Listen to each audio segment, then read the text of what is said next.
rates, promote fair competition, enhance local participation, and uphold transparency and accountability in procurement processes as per our Kenyan Constitution 2010.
Products sold in Kenya, aimed at ensuring performance and longevity. Number 2, whether they are made to monitor the performance of the products after sale and to ensure adequate after-sale support, including provision of spare parts and repair services by respective suppliers. Number 3, Mr. Speaker, the names of all companies licensed to distribute solar energy products in Kwale County and obtain information on the technical assessment of the quality and longevity of their respective products. Number 4, Mr. Speaker, whether each of the companies services, and if not, obtain the reasons for the same, as well as the steps being taken to remedy the situation. And lastly, Mr. Speaker, the steps the national government is taking to connect all undeserved areas in Kwale County to the national electricity grid or alternative reliable off-grid energy systems to reduce reliance on private energy solutions. I thank you, Mr. Speaker. Statement pursuant to Standing Order 57-1, the Senate Majority Leader.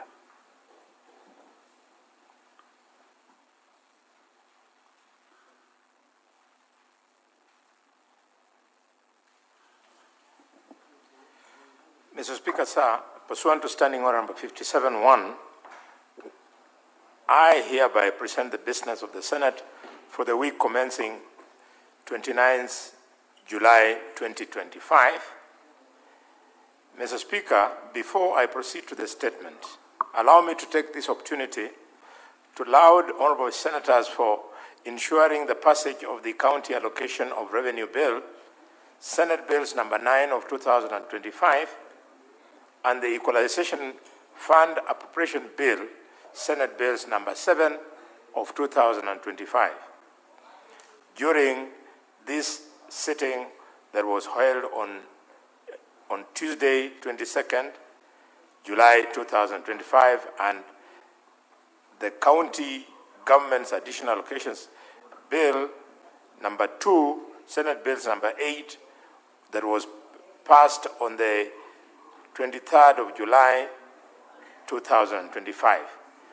These bills are crucial financial instruments that have an implication on the operations of the counties.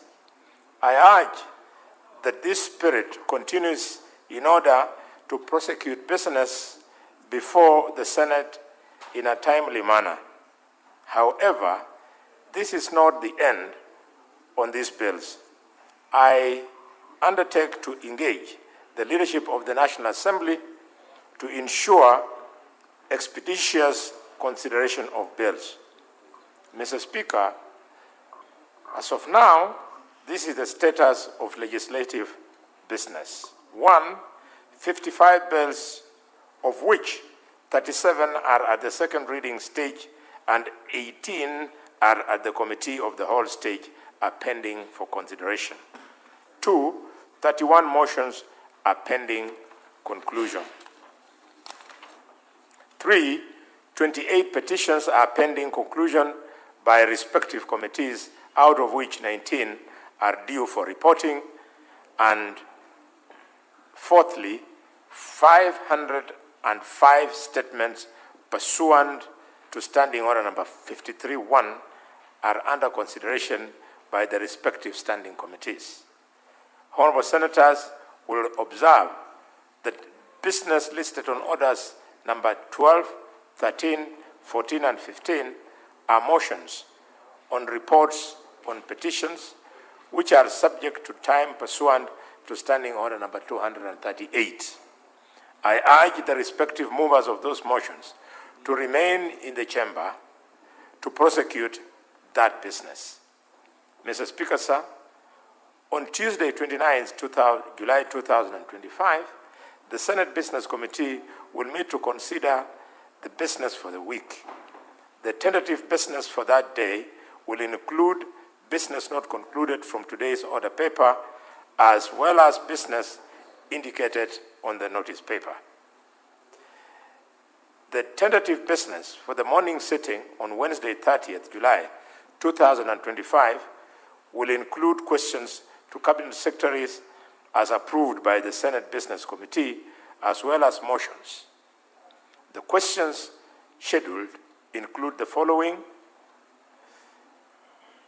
Question 84 to the Cabinet Secretary, Ministry Cooperatives and Micro, Small and Medium Enterprises, development by Senator Professor Margaret Kamar, EGH, MP. 2. Questions number 13 and number 18 to the Cabinet Secretary for Interior and National Administration by Senator James Morango, MP. Question number 26 to the Cabinet Secretary for Interior and National Administration by Senator Dr. Bonnie Khalwale, CBS, MP.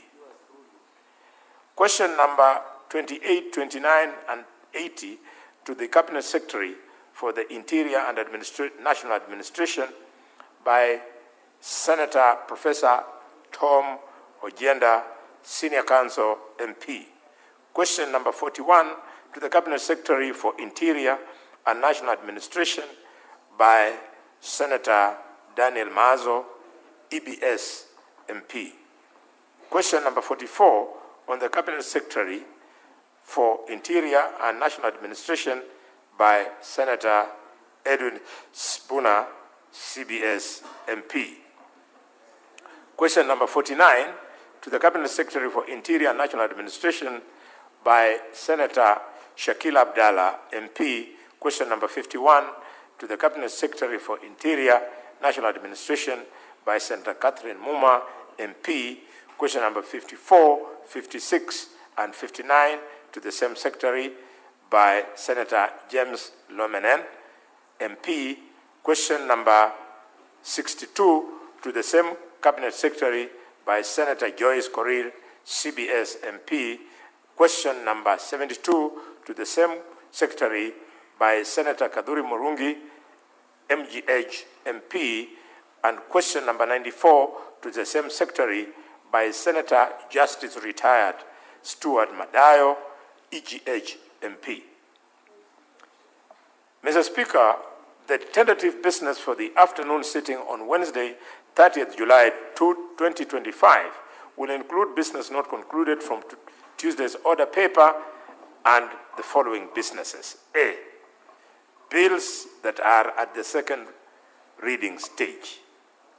The county government's state officers removal from office procedure bill, the county government's Senate bills number 39 of 2024, and the street naming and property addressing systems bill, Senate bills number 43 of 2024. B, bills that are at the committee of the whole, namely 1, the early childhood education bill, the local content bill, the street vendors bill, the county library services bill.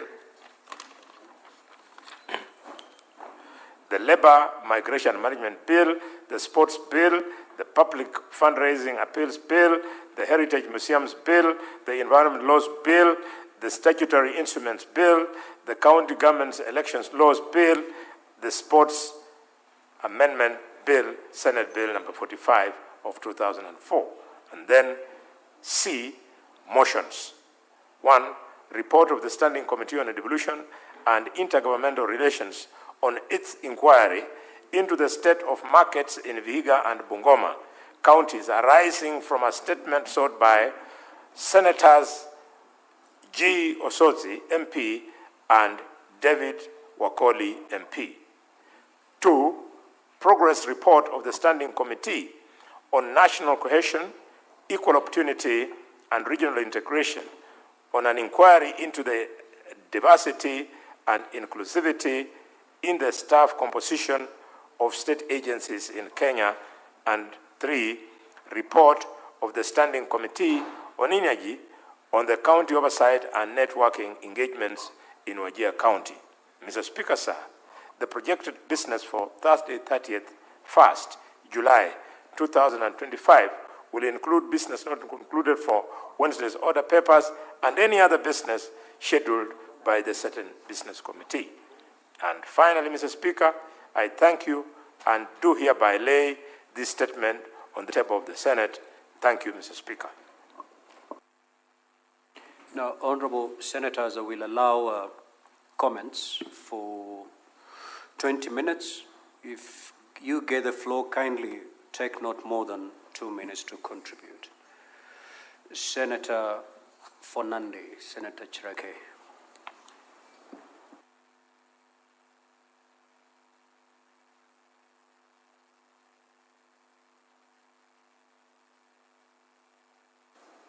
Mr. Speaker, thank you. I want to support the statement by Senator for Nairobi on the issue of accommodation among our students, Mr. Speaker. For some of us who have been to university, you can imagine the deplorable.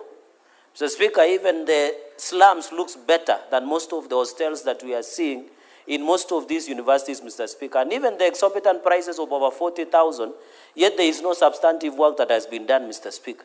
Can you believe most of our universities, you still find kunguni, or what is it called in English, bedbugs, Mr. Speaker? Our comrades are being eaten by bedbugs, Mr. Speaker. Can you believe? And this is the hub of serious knowledge engagement and discourse, Mr. Speaker. It can confuse, the bedbugs are confusing and making the sleep of comrades restless, Mr. Speaker.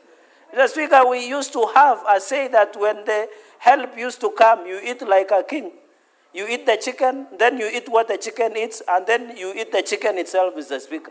So it's very unfortunate, Mr. Speaker. I want to appeal that under the affordable housing program, the government must include the university hostels, Mr. Speaker, to make life bearable for the comrades, Mr. Speaker. I felt very bad that they were demonstrating over basic. In fact, we should be discussing in our universities, Mr. Speaker, about the innovation and scientific issues. Finally, Mr. Speaker, I want to agree with Senator Onyonga on the issue of Chinese, Mr. Speaker. I had a legislative proposal that contracts above 1 billion, below 1 billion, Mr. Speaker, should exclusively belong to Kenyans, Mr. Speaker. Can you believe Chinese and other nationals are doing contracts of 300 million, 200 million? What will happen to our local contractors, Mr. Speaker? I want to challenge Finance and Budget Committee to approve my legislative proposal that 1 billion and below should exclusively belong to Kenyans, Mr. Speaker, and I support all these statements. I thank you, Speaker, sir. Senator Wambua.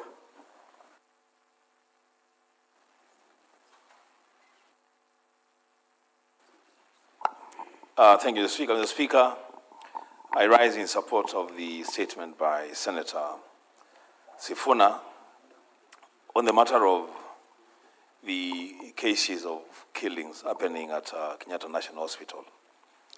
Mr. Speaker, it is a very, very sad situation that the biggest teaching and referral hospital in Kenya, where patients are supposed to feel safe and secure, they are now living under fear because they don't know who is the next to be attacked within the facility. The Speaker, something needs to be done and be done very, very quick to salvage the image of that institution. The Speaker talking about safety. Mr. Speaker, even in our own precincts in Parliament, Mr. Speaker, I had an incident this afternoon. I was sitting having lunch with a colleague, and somebody walks to us and says to me that, "You look familiar. Are you a member of some funny organization that he mentioned? I don't know which one." I said, "I'm not." And he says, "I'm sorry, I thought you were the one."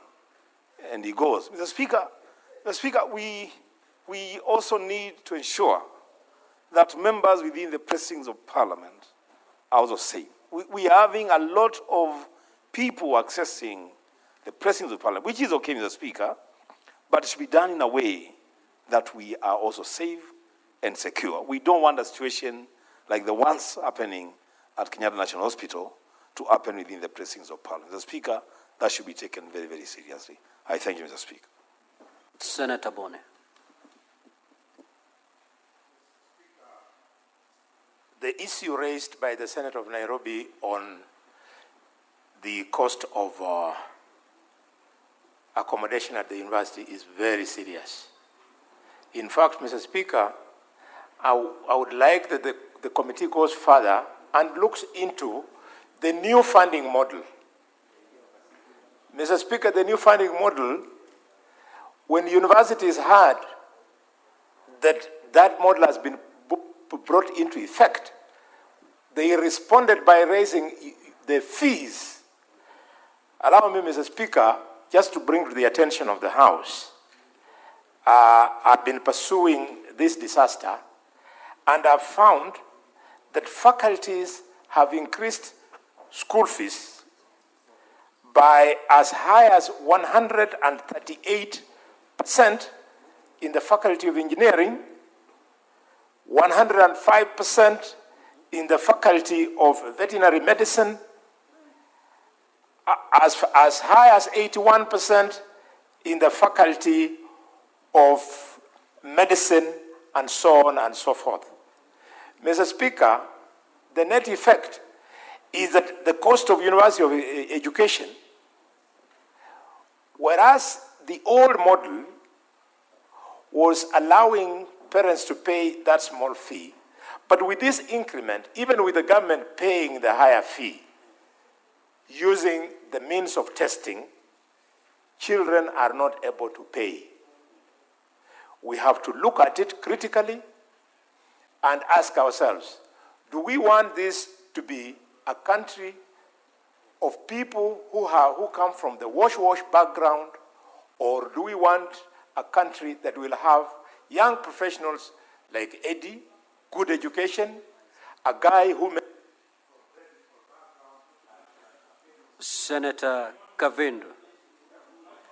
Senator Kavindu. Asante Bwana Spika kwa kunipa fursa hii nichangie kwenye statement hizi, and especially hii imeletwa na Sifuna, seneta wa Nairobi, kuhusu usalama wa wagonjwa pale Kenyatta National Hospital. Bwana Spika, inahuzunisha sana kwa sababu mgonjwa utoka nyumbani aende hospitalini, atibiwe, apone, aregee nyumbani akiwa mzima. Lakini Bwana Spika, ni ajabu ya kwamba hata sasa hivi wagonjwa wale wako pale hospitalini wakikumbuka ya kwamba wawili wamechinjwa pale kama ng'ombe, kama mbuzi, mtu anakatwa shingo kabisa mpaka kufa na ako hospitalini, hata kupona kwao itakuwa si rahisi sana, kwa sababu wako na hofu ya kwamba wao ndio watachinjwa next. Bwana Spika, tuko na security wengi sana, na sioni ni kwa nini hata hii ministry ya health hawawezi kuitisha security wa kutosha kukaa pale ili kulinda usalama wa wagonjwa. Na hii inamaanisha kwamba hata sisi tukitembea huku nje na kila mahali pengine hakuna usalama kwa sababu ya hao watu ambao ni waovu. Na pia hii ya kwamba Bwana Spika, wagonjwa wanapona wanakaa pale hospitalini bila kuwa discharge. Wengine wao wanasemekana wana kwao. Hakuna mtu ambaye hana kwao. Na pia serikali inatakana iangalie watu kama wale, iwajengee homes za kuweza kupelekwa na kukaa pale kama nyumbani. Na wale ambao hawaondoke hospitalini kwa sababu ya kukosa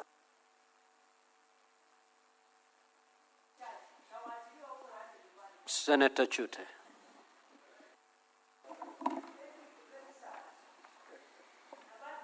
Thank you very much, Honorable Speaker. I rise in support of the statement by Senator Onyonka. Honorable Speaker, he brought up some very important issues. The issue is not a problem in Kiambu only, the road on Kiambu. It is in the country.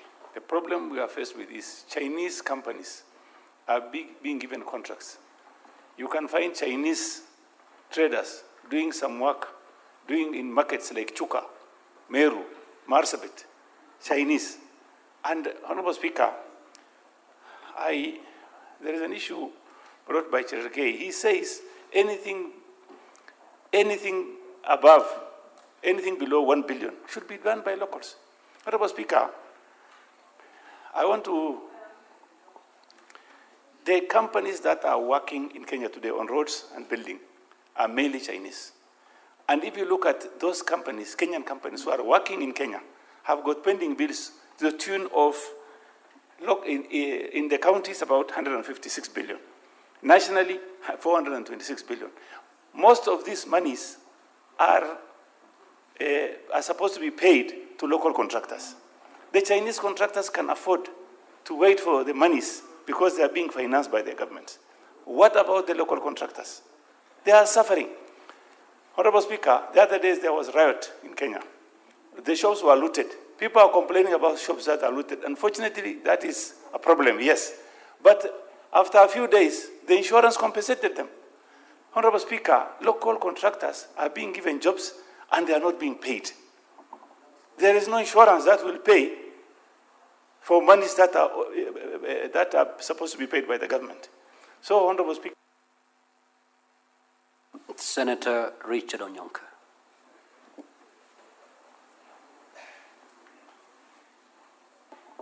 Thank you, Mr. Speaker. The point that I wanted to contribute to is the issue that the question that has been asked about why the universities are increasing university accommodation fees.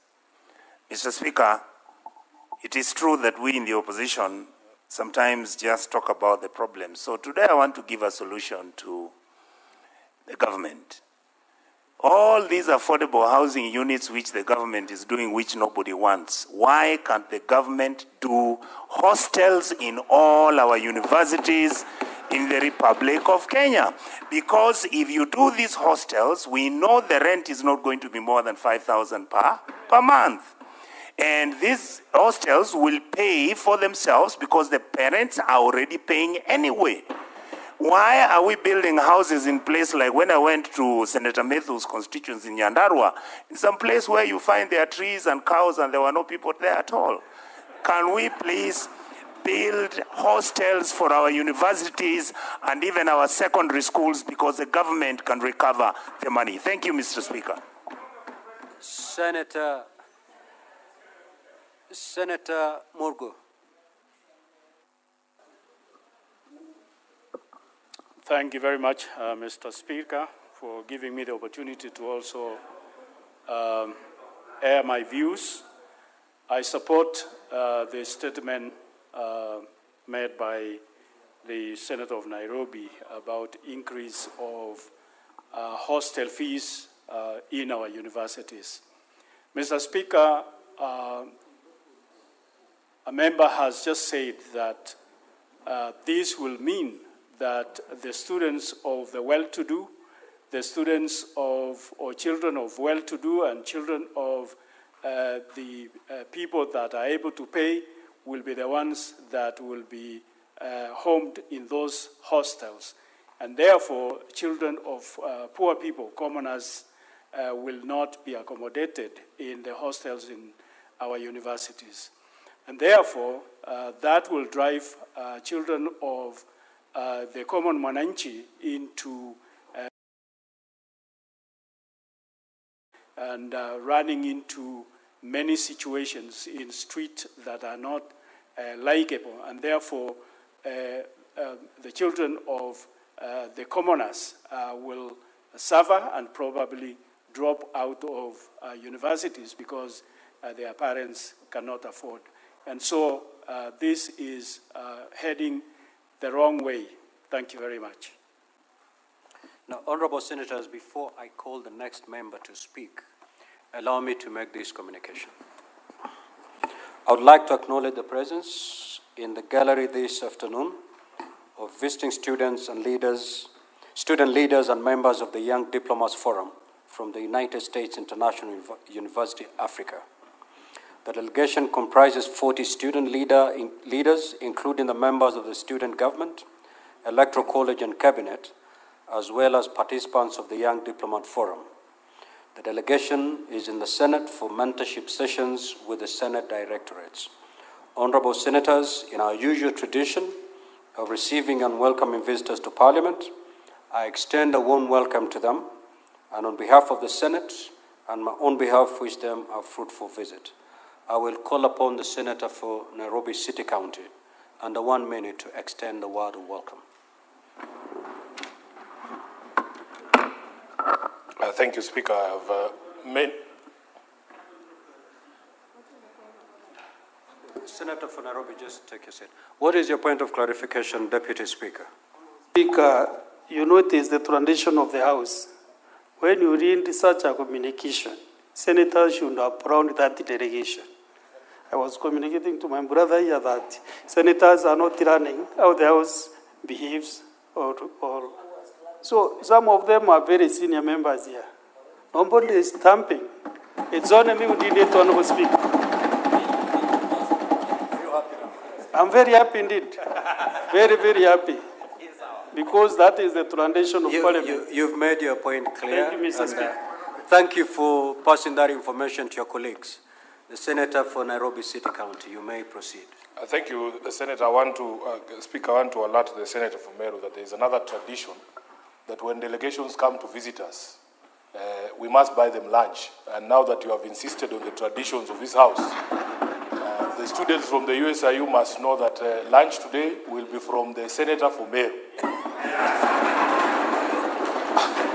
Honorable Speaker, yes. And if he tries to feed you any brown beans, tell him in Nairobi only recognize KFC. So, Honorable Speaker, I want to take this opportunity on behalf of the House to welcome the student leaders from USIU. Indeed, I have many friends from USIU, this institution. My liaison officer, Karen, is one of those people who has maintained close relationships with this university. Honorable Speaker, it has produced some very good young people. My own brother went to USIU. It is one of those institutions that has excelled, exemplified itself in putting out young people who are able to take this country forward in terms of their contribution. We are discussing a very important issue about student accommodation in public universities. At least for you, Honorable Speaker, there has been a lot of investment from private funds to put up accommodation, student accommodation, especially at these private universities. You know about Kwetu hostels, you know about Nyumbani and the others. So we want the same standards to be maintained for your colleagues or counterparts in the public universities, and we are hoping that they will get an equal opportunity at education that all of us got to enable us to be able to be here. So I am available for you after this session. If the Speaker allows it, I will come back there with the Senator from Meru to undertake that tradition that we have talked about here. I thank you, Honorable Speaker. I wish them a fruitful visit.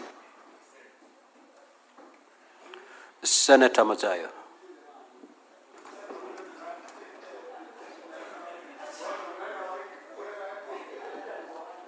Asante mstahiki Spika.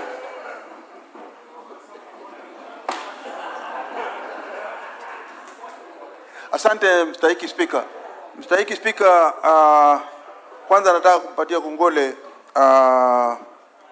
mwandishi mkuu wa chama cha ODM ndugu yangu Sifuna na vile vile Senator wa What is the Nairobi. point of order, Senator for Homa Bay?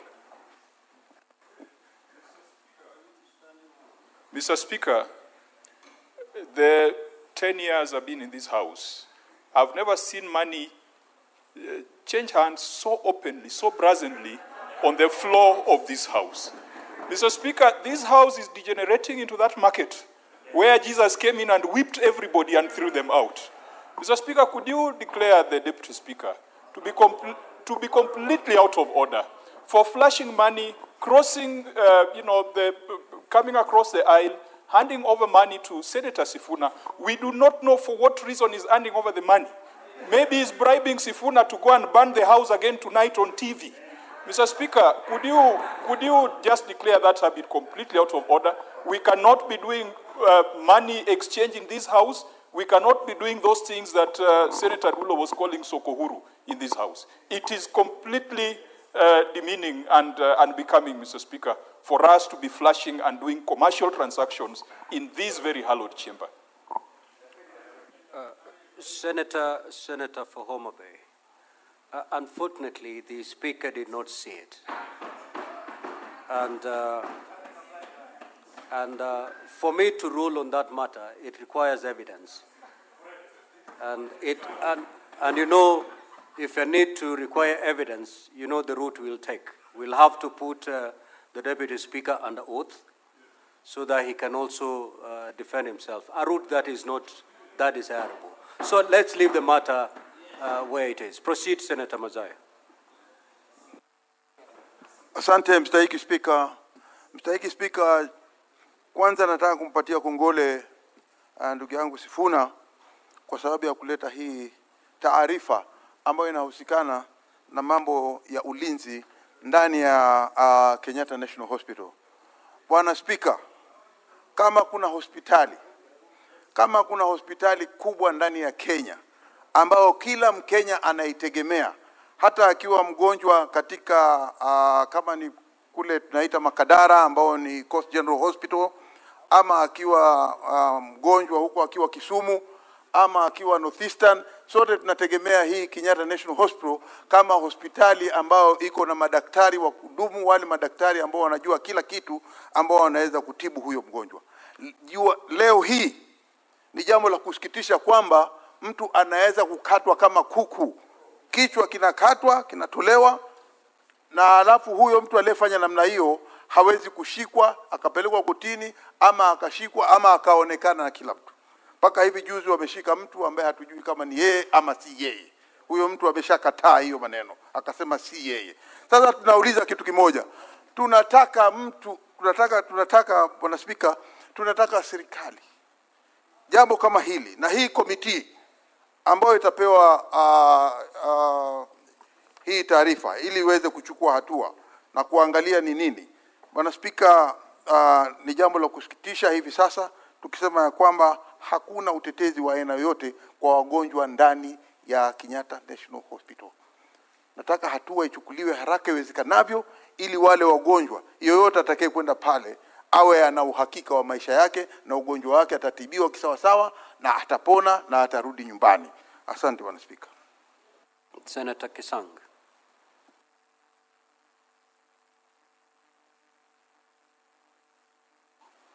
Thank you, Honorable Speaker. Honorable Speaker, I want to comment on the statement by Senator Jute on sharing of data between telecommunication operators and the security system. Honorable Speaker, we passed a law 2019, the Data Protection Act, and it's very clear that if the telcos have to share any data, they have to get access either by consent by the concerned persons or through a court order, Honorable Speaker. So this is a very important statement so that we know what has been happening. Because, we are exposed. We don't want to be exposed, and there is a law that is already protecting us, Honorable Speaker. Honorable Speaker, the second statement I wanted to comment on is the one by Senator Onyanga, Honorable Speaker, that between Mudaika and Kiambu, they want to do a dual carriage, and the tender is restricted only to Chinese. Honorable Speaker, about 2020 or so, we passed a law both in this House and National Assembly that all contracts or tenders that are below 1 billion should be reserved for the locals. But even if it is above $1 billion, it is open. You don't restrict to foreigners, Honorable Speaker. This is something that we need to find out how else can our contractors grow if we continue giving all big contracts to foreigners, Honorable Speaker. We need to grow our own homegrown. Safaricom is a very huge company that's owned locally by Kenyans. They need to invest.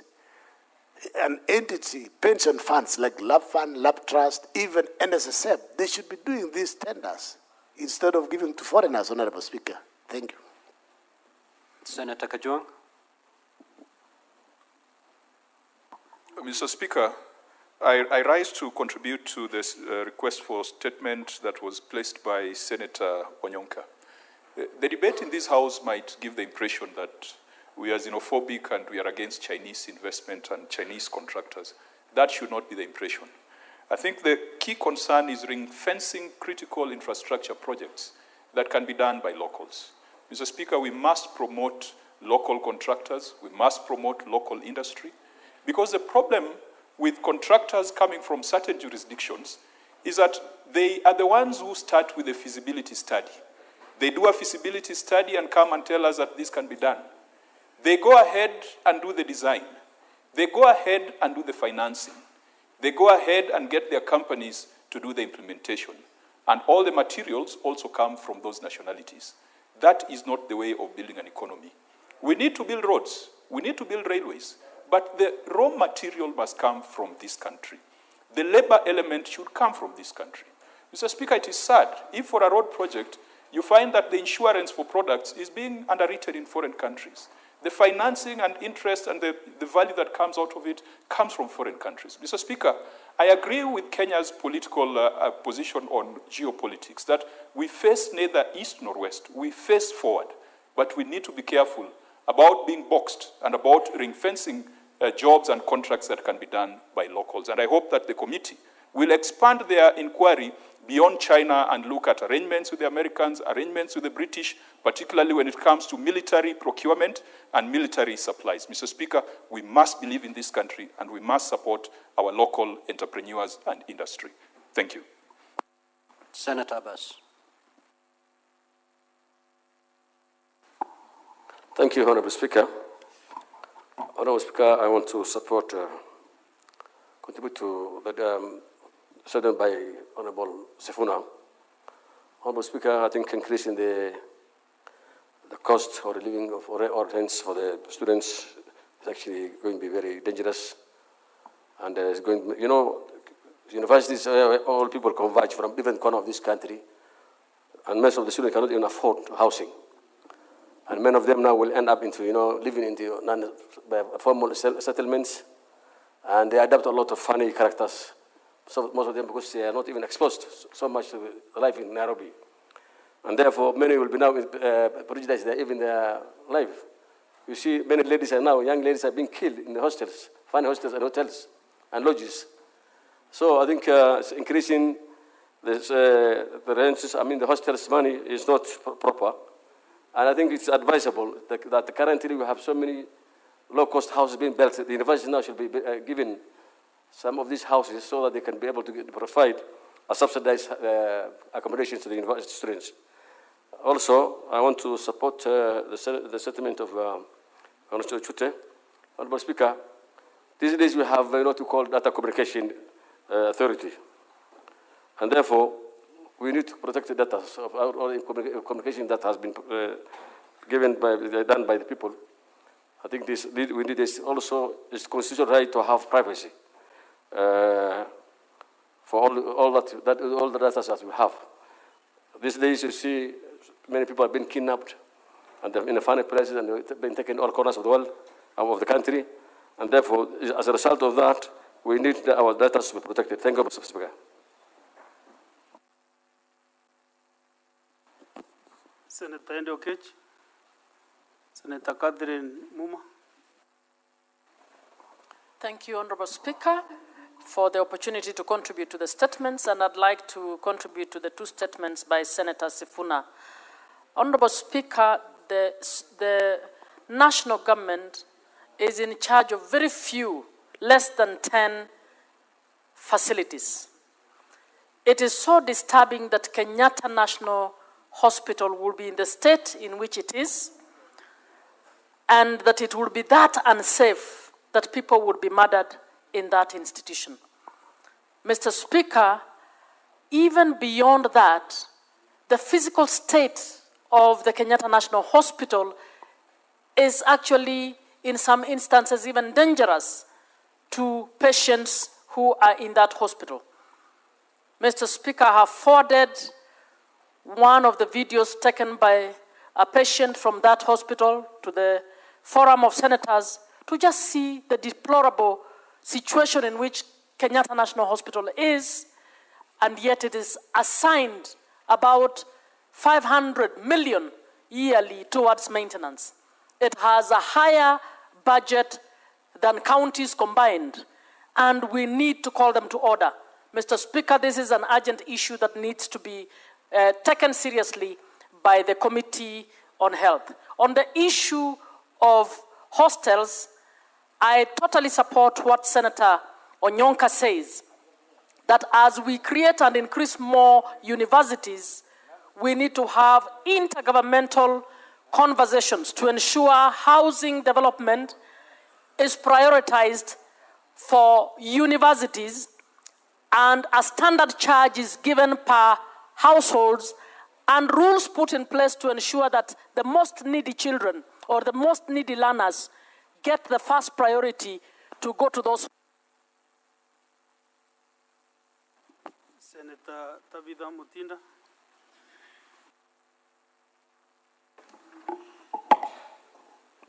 Thank you, Mr. Speaker. And I rise to support the statement by my Nairobi Senator, Senator Sifuna, in regards to the security issue at Kenyatta National Hospital, Mr. Speaker. Mr. Speaker, currently I sit as a member of the Health Committee.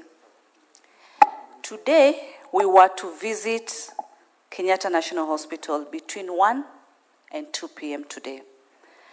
Apparently, we didn't manage because we had the stakeholders of Kenyatta University Teaching and Referral Hospital, Kenyatta University, on the issue whereby the students had not been able to utilize the hospital for their training. And it has really taken quite our time, but we had seek permission from the Speaker to visit Kenyatta National Hospital today to be able to look into this issue. How today we have patients being murdered in a hospital, and not just any hospital, Mr. Speaker. A referral hospital, one of the biggest referral hospitals, not only in this country, but in this city, Mr. Speaker. It is very, very discouraging. I've also seen what Senator Muma has shared on our Senate wall, as far as, again, the deplorable state of Kenyatta Hospital is concerned, Mr. Speaker. I want to assure members that this is a matter that as a committee, we are giving very high priority to be able to get into the bottom of the issues that are happening at Kenyatta National Hospital, and we'll be able to give a report to this House, because it's even more than the issue of the security, Mr. Speaker. Even the state, the condition of a hospital like Kenyatta National Hospital, Mr. Speaker, is deplorable. It's shameful to have a hospital at this status, yet we have. Senator Mutinda, that you are giving commitments that the committee will undertake this investigation. Is it possible that you can give even timelines on behalf of the chair, so that this afternoon we can at least promise Kenyans that a report can come to the Senate soonest time possible? Thank you, Mr. Speaker, for the clarity in terms of the timelines, Mr. Speaker. This is a priority to us as a Committee of Health, and I want to believe within less than 30 days, Mr. Speaker, we should be able as a committee to give detailed information through the chair, who's not present but on still handling other matters, but it is a priority, the issue of Kenyatta National Hospital. Thank you, Mr. Speaker. Very well. Senator Ososi Ngonfli.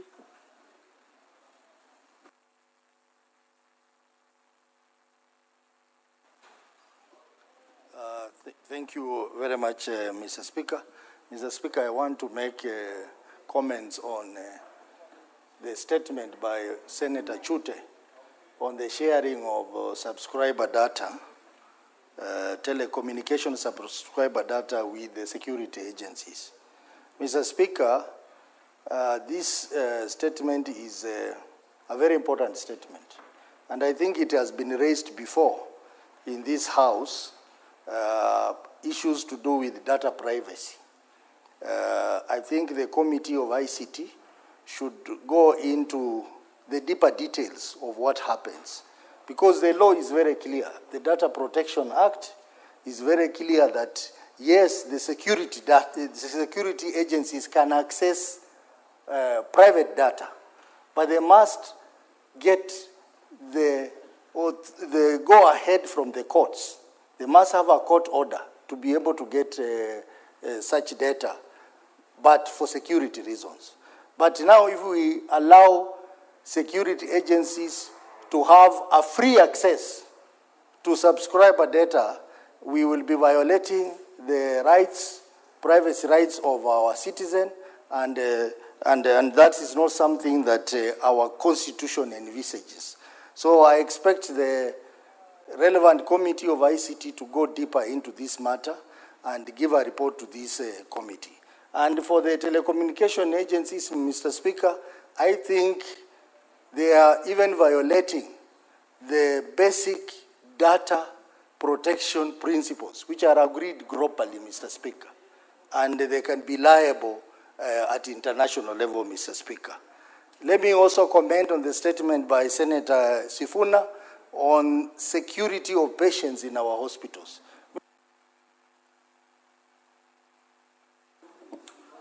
Senator Wakili Hilary Kiprotich Sigei.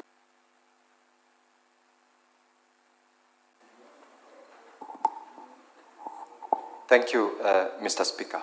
The last time I got all those names called out is a while back. I appreciate the recognition of the name that you've referred to. Mr. Speaker, I want to contribute to the statement by Senator Sifuna, particularly on the security of patients in Kenyatta National Hospital.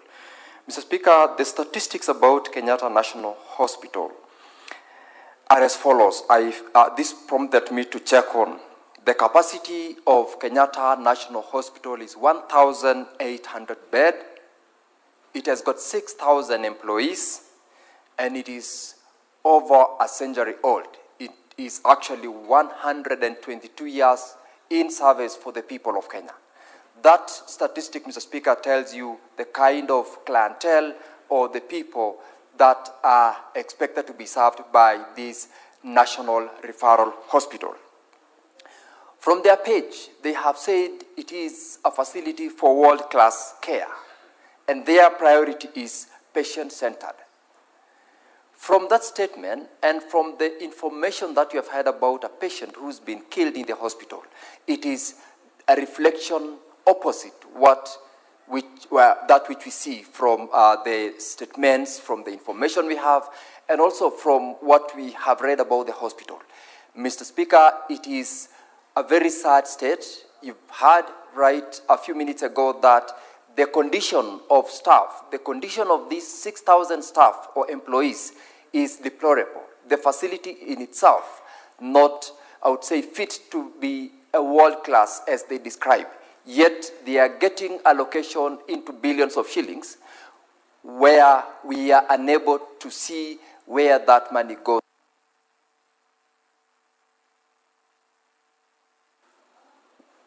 Senator Sigei, I have some sympathy with you, but I can't help at this point. Senator Beth Karunda Chengo. Thank you, Mr. Speaker, for giving me this opportunity to add my voice about the statement by Senator for Nairobi, Senator Edwin Sifuna, on the security of patients at Kenyatta National Hospital. Mr. Speaker, it is very unfortunate that when patients are taken to hospital and their relatives and their people expecting them to be very safe, Senator for Mombasa. Mr. Speaker, it scares Kenyans when we cannot even be safe in health facilities. And I wonder, this hospital is in Nairobi, the city of Nairobi. What of other hospitals that are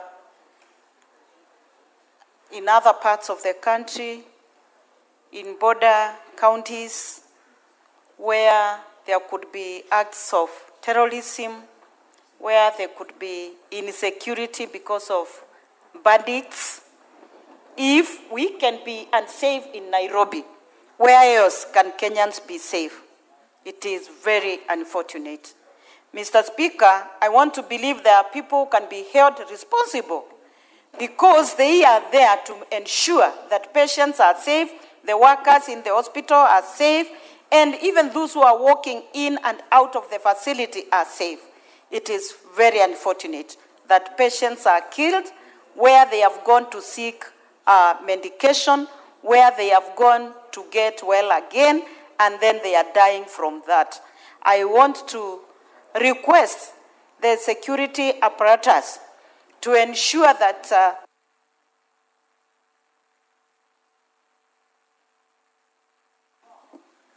we come to the end of the comments on sentiments, so we proceed to order number 8, next order. But first of all, to confirm whether we have quorum to put the question.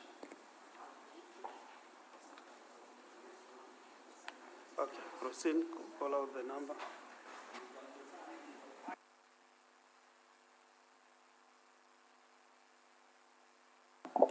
Order number 8, motion.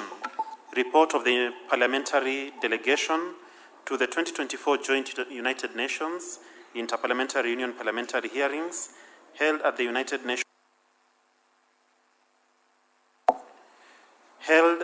United Nations headquarters in New York, United States of America, from 8th to 9th of February 2024. Resumption of debate interrupted on Wednesday, 23rd July 2025. Morning sitting. Question to be put. Thank you, Senators. Now that we have quorum, I want to put a question that the Senate knows the report of the parliamentary delegation of the 2024 Joint United Nations Interparliamentary Union parliamentary hearing held at the United Nations headquarters in the New York, United States of America, from 8th to 9th February 2024, laid on the table of the Senate on Tuesday, 17th September 2024. Will as many as of that opinion say aye? Will as many as of that contrary opinion say nay? The ayes have it. Next order. Order number 9, motion. Approval of sittings of the Senate to be held in Busia County.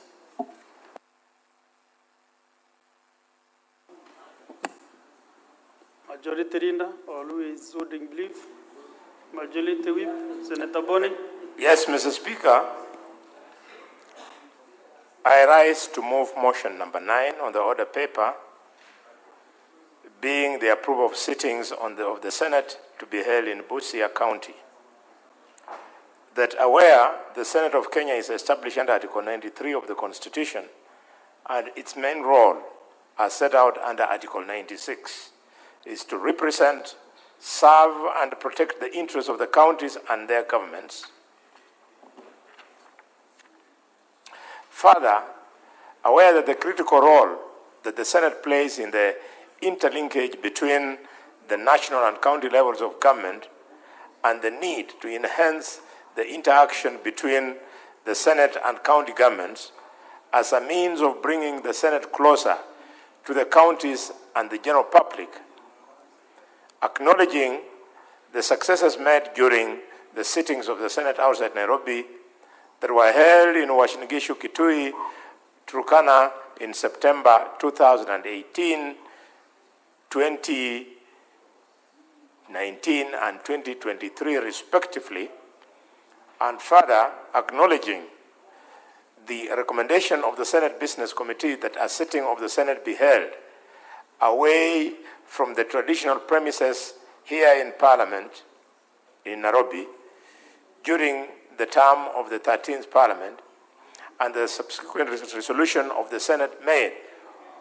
on 8th of March 2023 to hold plenary and committee sittings in the counties for 1 week period within the months of September in every session of the 4th Senate, except during an election year, with the objective to, 1, promote the role and work of the Senate and enhance public awareness regarding the business of the Senate and Parliament in general. 2, highlight existing and new opportunities for engagement in the legislative process. 3, develop and strengthen partnerships at the county level of government. And 4, provide an opportunity for members and staff of county assemblies to learn and share the best practices with senators and parliamentary officers. Now, therefore, pursuant to Article 126(1) of the Constitution, the Senate resolves to hold its plenary and committee sittings in Busia County from 6th of June to 10th of October, Mr. Speaker. Mr. Speaker, I want to appeal to colleagues. This is actually a procedural motion because the intention and the reason for why we are sitting out is a matter that we have all since agreed upon. As the Senate Business Committee, we have sat and found that the dates involved are convenient. And as a senior leader from the community where the Senate will sit in Busia, I want to assure the House that Busia is very beautiful. In fact, you have no idea how much you're going to find it very attractive and enjoyable. You'll therefore be able to mix business and pleasure, which is the way of life, Mr. Speaker. I'm also confirming, Mr. Speaker, that the Senator of Nairobi, who is the youngest senator from the community, will be readily at hand, the community of the community, will be readily at hand to offer any service that you require.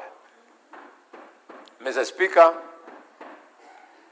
needless to mention, Senator Okiya Omtatah, the Senator of Busia, who is a presidential candidate, who up to now is yet to launch his bid, Mr. Speaker, will again be readily available, and I hope that the Senate will find time, Mr. Speaker, to give him an opportunity to address Kenya about his presidential bid when we shall be in Busia.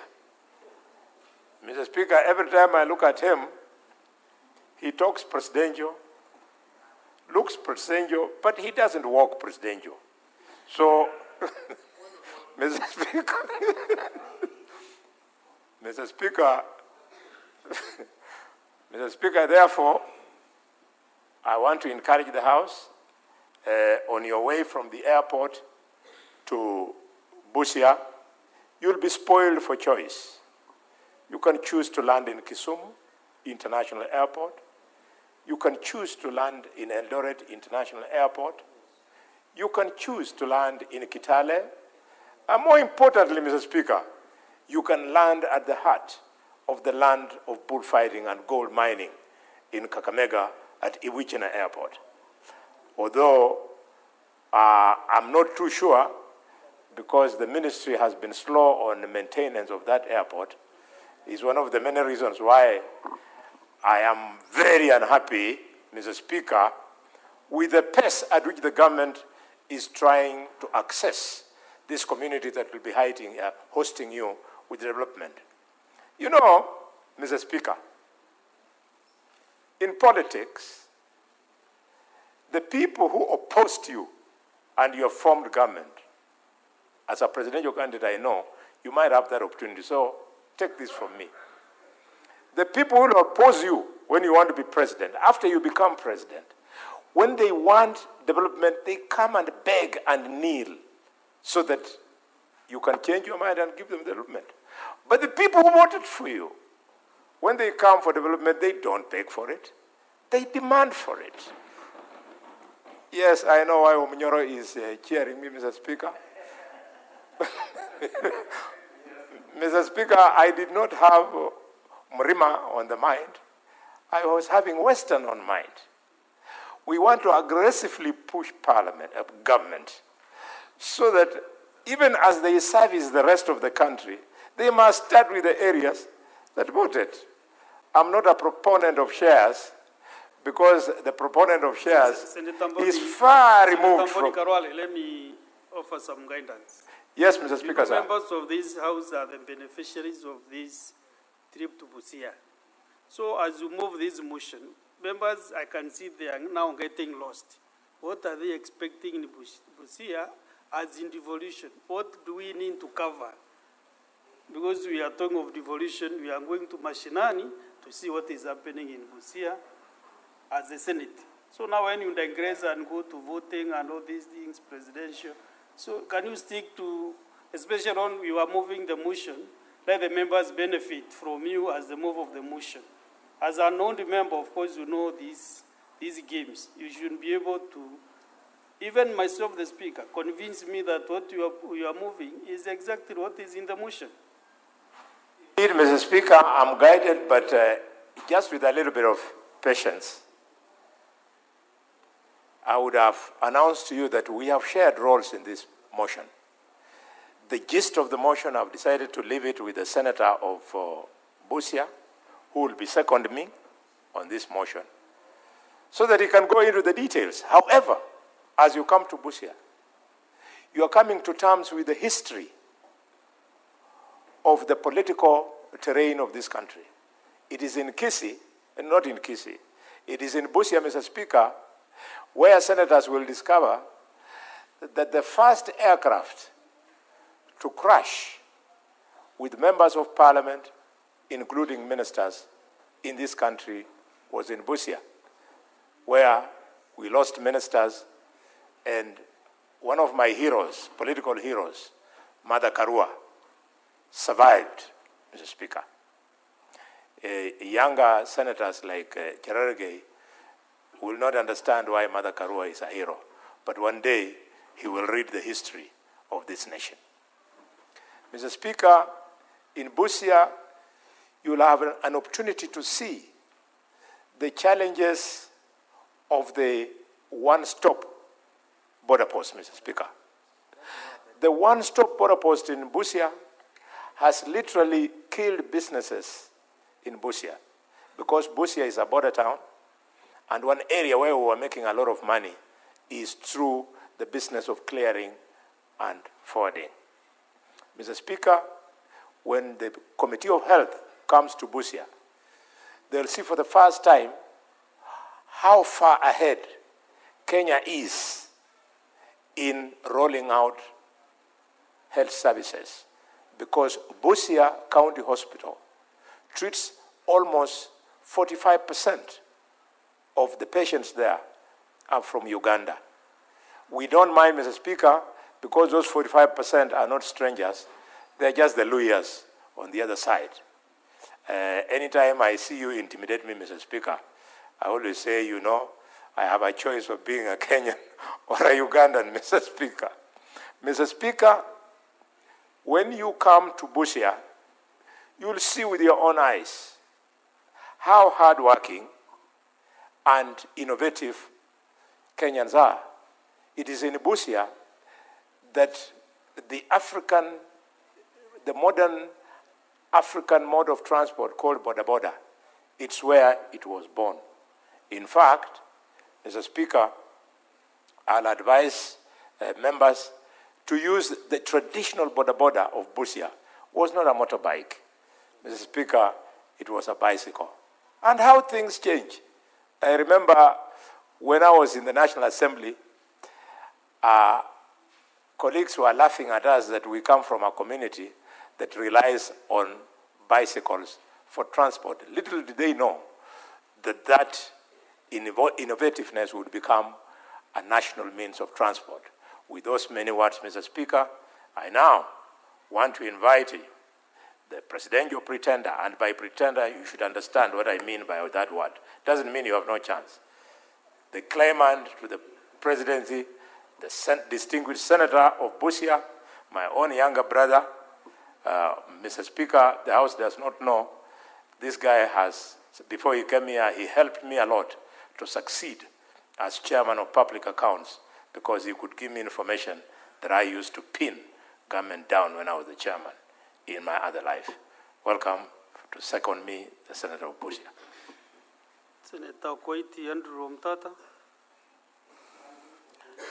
Honorable Speaker, thank you for the opportunity to second this very important motion. Indeed, Mr. Speaker, the motion was passed last time, but due to budgetary constraints, the Senate was unable to go and sit in Busia. This time, I hope we will not hit the same boulder or the same iceberg, but as the indomitable bullfighter, the Honorable Senator from Kakamega has said, it will be an important experience for the Senate to go and sit in this town, Busia town, and see the countryside and sample what this country has in that part of the world. And then you will also understand the impact of the politics of marginalization on communities. Because Busia has got some facilities that are not even available in the entire region. For example, Busia has got cave paintings, prehistoric cave paintings in Kakapel.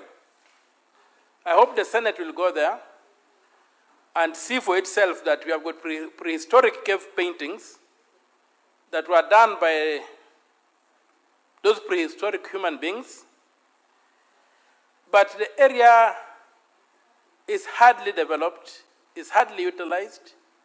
If you look at similar sites in Namibia, which I think is the nearest comparison, you will not believe what is happening.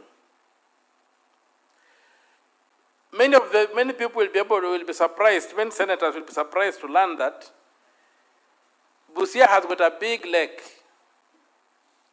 Lake Victoria.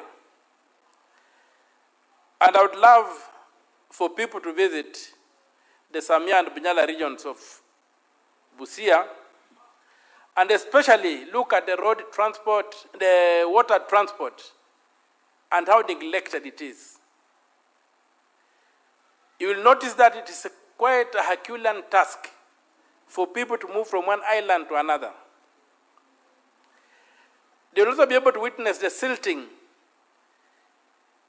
that has brought a lot of flooding to the region, whereby the rivers don't flow into the lake.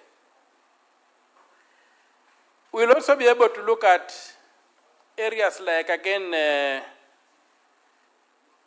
according to the maps by Carlo, hardship areas in Busia, in Bunyala, in Samia, and in Teso North.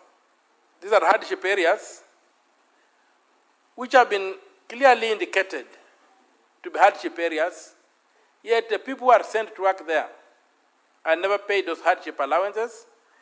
The schools don't get those hardship allowances. And so, people will come and see for themselves the kind of challenges we have in a land of plenty, or a land of huge potential. People will also come and see the destruction of wetlands as a result of sugarcane farming. And I hope we also look at the River Yala, the Yala swamp which we are told is about 17,000 hectares, 11,000 of which are in Busia, 6,000 in Siaya, but all decisions governing the swamp are made largely in Siaya, with Busia left holding the short end of the stick. So we will also come, and it will be a good opportunity because in terms of service delivery, the county is not performing very well. And the Senate sitting in Busia will help us audit and ferret out some of the issues that are leading to underdevelopment. I have finished a forensic audit of the 2022-2023 financial year in Busia. I don't know if there's any other senator in this house who does forensic audits of their counties. I've done that forensic audit. I will be releasing the results tomorrow. But the picture is sad. In terms of public money, Busia is a crime scene. It's a crime scene to the extent that there's a lot of abuse of public funds given to the county government. And I hope that when the Senate comes to Busia, the governor and his team, it will hold their feet to the fire so that we can get some accountability on the ground. You will see for yourselves the level of underdevelopment. Even right down in the city center, when it rains, you need gumboots to move around. You realize that. You will see the airport that Senior has referred to, where the airplane crashed. It was grabbed. I'm right now litigating in court to get it back. And I'm happy to report that my litigation was made a bit easy when Mr. Muturi Justin was the AG. Because before that, the Office of the Attorney General was supporting the grabbers. But when Mr. Muturi came in, he gave the correct record and we are waiting for a verdict in court. In fact, the hearing is on Wednesday over that airstrip. You will see that the airstrip has been grabbed. You will see the congestion of the trucks, the one-stop border point. Yes, it came. You will stand on the Kenyan side, and as the crow flies, look across the border to the Ugandan side. And you'll wonder why the Ugandan side infrastructure is much superior to the Kenyan side, yet the financials are the same, and the allocations were the same. It's a very sad situation for us, because even when you drive to Namanga, you see the kind of, and then you cross over to Tanzania, and you see that was the funding by the same developer, and you find that the road on the Kenyan side is narrower, it's full of potholes. On the Tanzanian side, the road has been done according to the textbook. So you'll see that in Malaba and in Busia. There is also a border crossing point in Busia that was gazetted years ago. We are having a webinar today. People from Busia were discussing it. It was gazetted. The Ugandan side have done the infrastructure. The Kenyan side is nothing. It would have helped ease the congestion that we usually experience in those towns. So you wonder what is happening and why did we gazette those kind of things. It's also been noted that Busia is the only part of Kenya that had the great apes. Or in Swahili they are called Sokwemutu. The great apes in Atasoy they are called Ichom. And there's a place called Ngelechomwe, and the land of the great apes. When you look at it, sometime in 1952, the colonial government excised some land, about 300 acres, for the preservation of the apes. That land has been encroached on, all the trees have been cut away. The apes have moved to Uganda, to the wind impenetrable forest. They have abandoned Kenya. You will see that vast land sitting there, and maybe the Senate will have a chance to look at it and say, what do we do with this land? I've been engaged in a very active recovery of that land, trying to push away the encroachers who wanted to turn it into sugarcane farms. And these are the unique things, because people are going to Uganda to see great apes. We had them in Kenya, but we have not just looked after them. Now look at what kind of potential is that for tourism. You have a lake, you have prehistoric sites, you have got the great apes, but the place is that poor. Nobody cares about it. Some of these things don't require the guidance. Some of these things are national. The governor just came in the other day. We have had independence from 1963. Why were they not developed like other parts of the country? Yeah, was it an idle talk when Idi Amin said that the border of Uganda is in Naivasha? It was not. Because that area was totally neglected. So we need to look at historical injustice. Of course, the governors have committed their sins. But their sins are not the original sin. Their sins are basically transactional. They are not structural. We have structural sins in this country that need to be addressed. So when you come to Busia, you'll be able to see what we are talking about.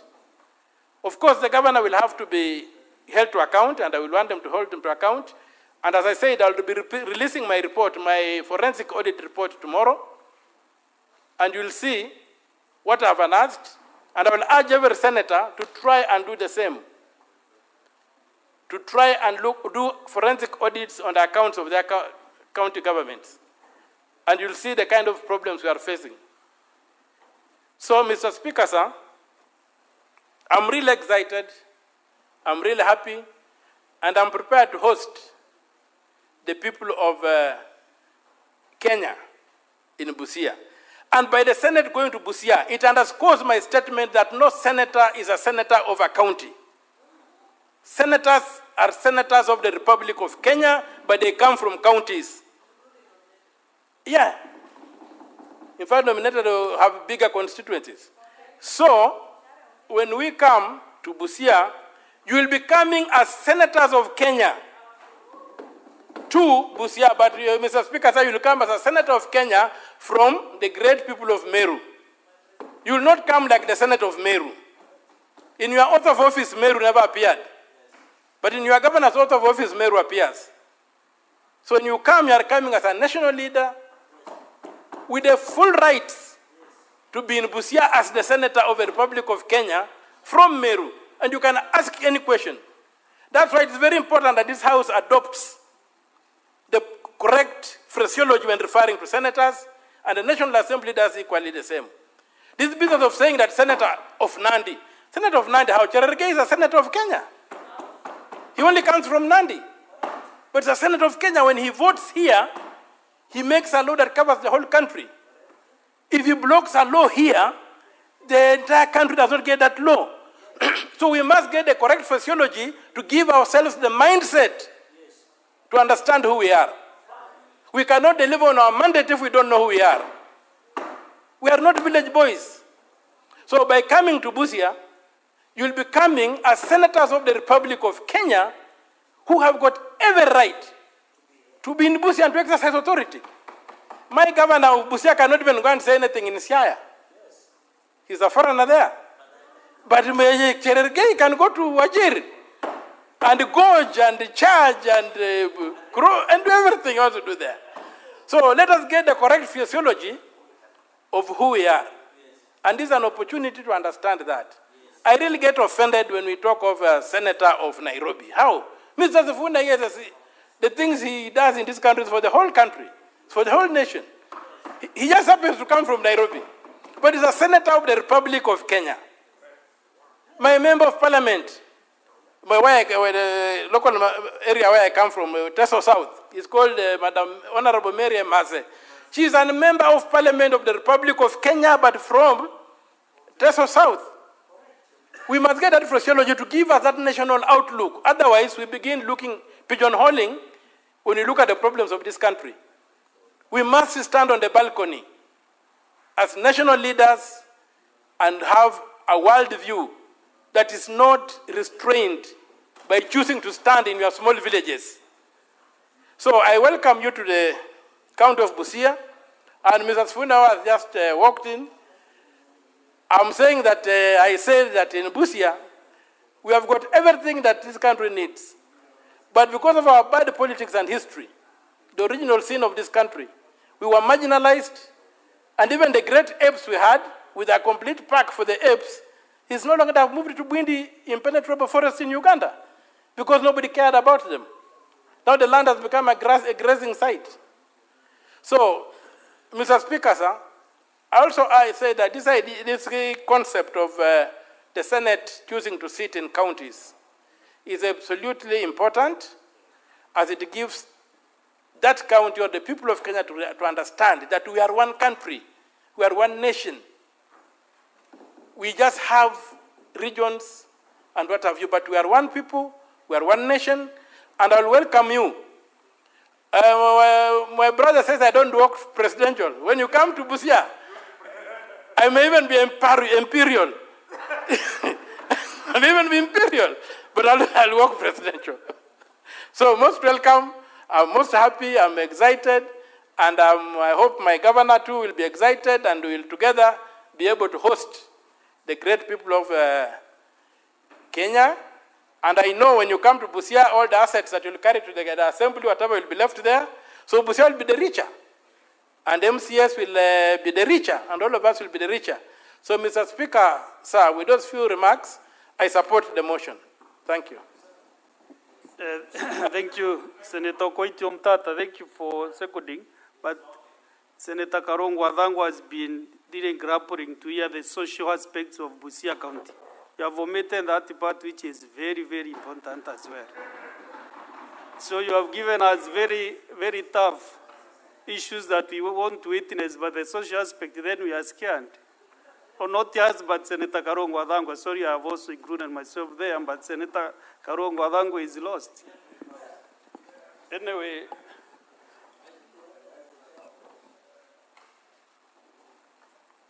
Honorable Senators, I propose the question that aware that the Senate of Kenya is established under Article 93 of the Constitution, and its main law as set out at Article 96 is to represent, serve, and protect the interests of the counties and their governments. Further aware of the critical role that the Senate plays in the interlinkage between national and county levels of government, and the need to enhance the interaction between the Senate and the county governments as a means of bringing the Senate closer to the counties and the general public.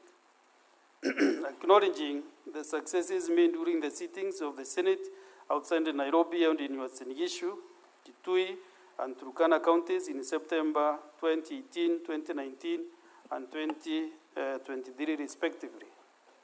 Further acknowledging the recommendation of the Senate Business Committee that a sitting of the Senate be held away from the traditional premises in Parliament buildings, Nairobi, during the term of the 13th Parliament and the subsequent dissolution of the Senate made on 8th March 2023, to hold plenary and committee sittings in the counties for a one-week period within the month of September in every session of the 4th Senate, except an election year, with the objective to, 1, promote the role and work of the Senate and enhance public awareness regarding the business of the Senate and Parliament in general. 2, highlight existing and new opportunities for engagement in the legislative process. And 3, develop and strengthen partnerships at the county level of government. And 4, provide an opportunity to members and staff of county assemblies to learn and share best practices with the senators and parliamentary officers. Now, therefore, Pursuant to Article 126(1) of the Constitution, the Senate resolves to hold its plenary and committee sittings in Busia County from 6th to 10th October 2025.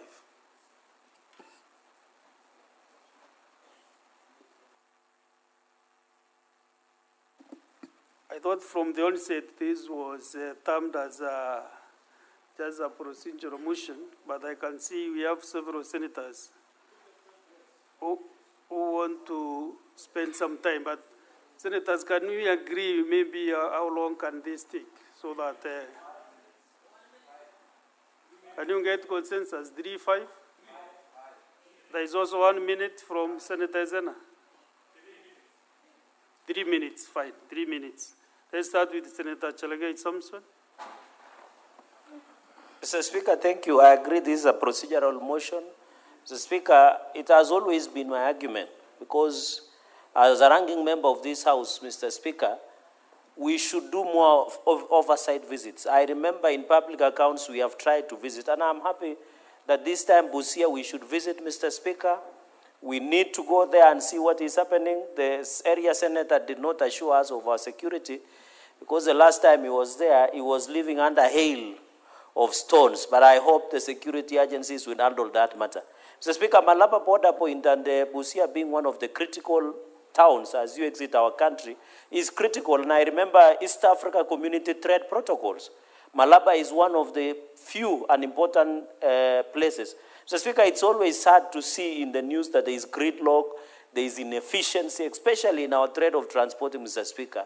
Secondly, Mr. Speaker, and I want to assure Senator Okiya Omtata, the principle of broad-based government, and His Excellency the President, is equity and equality, Mr. Speaker. And that is why he has said the politics of marginalization has always affected Busia, Mr. Speaker. Yet other parts of this country has developed. I want to assure him, and also the whip of the government, Mr. Speaker, that the President is very keen on bringing equity and equality development across the country. And the only time that the Senator Omutata, Senator Kalwale, should give the chance to government to deliver on equity and equitable development, Mr. Speaker, so that we can move going into the future. Mr. Speaker, as I exit, I want to leave the holy verse of Revelation, chapter 3. Senator Chelagai, just a minute. What is your point of honor, Senator Boni? Karwale. Mr. Speaker, under Standing Order number 105, is the Senator of Nandi in order to pretend that he is the spokesperson of the government, to pretend that he is a minister? Mr. Speaker, can he be asked to withdraw remarks aimed to imply that he can inform the chief whip of the government when the reverse is the case, Mr. Speaker, on how government works? Unless, Mr. Speaker, he is implying that this is a tribal government which he is trying to defend. We have a government of Kenya which does not recognize him with any leadership position whatsoever. He's a small man, Senator of Nandi. Could he migrate from his tribal thinking and focus on how government works? Senator Boni Kalwale, it's today that also I'm hearing that you are the majority whip of the government. I thought you are the majority whip of the majority side, not of the government. Because you can form the government and still you don't own the majority.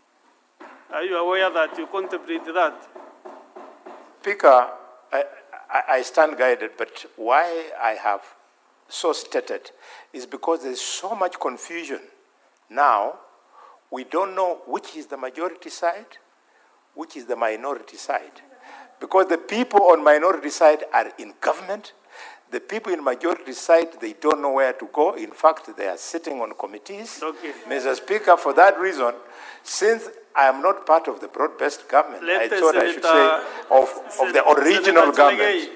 You can now clarify maybe what you meant. Mr. Speaker, Senator Kalwale is on a fishing expedition. Mr. Speaker, Senator Kalwale is on several occasions attacking this government. We have even removed him in WhatsApp groups. Even in United Democratic Alliance executive meeting, where I am a member of NEC, he doesn't sit there because he's opposing government.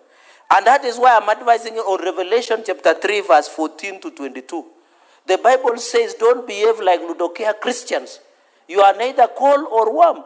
And that is why I'm saying, as a majority leader, as a majority whip, how can he question government on development, yet he is using a government vehicle? Yet he is the whip of the government, Mr. Speaker, and accusing government that they have done nothing in Western Kenya. Mr. Speaker, I know he's trying for popularity contest to run for governor of Kakamega, but he will not survive. When ODM is having a candidate, he will not survive in Kakamega, Mr. Speaker. And the SG of ODM is looking at me.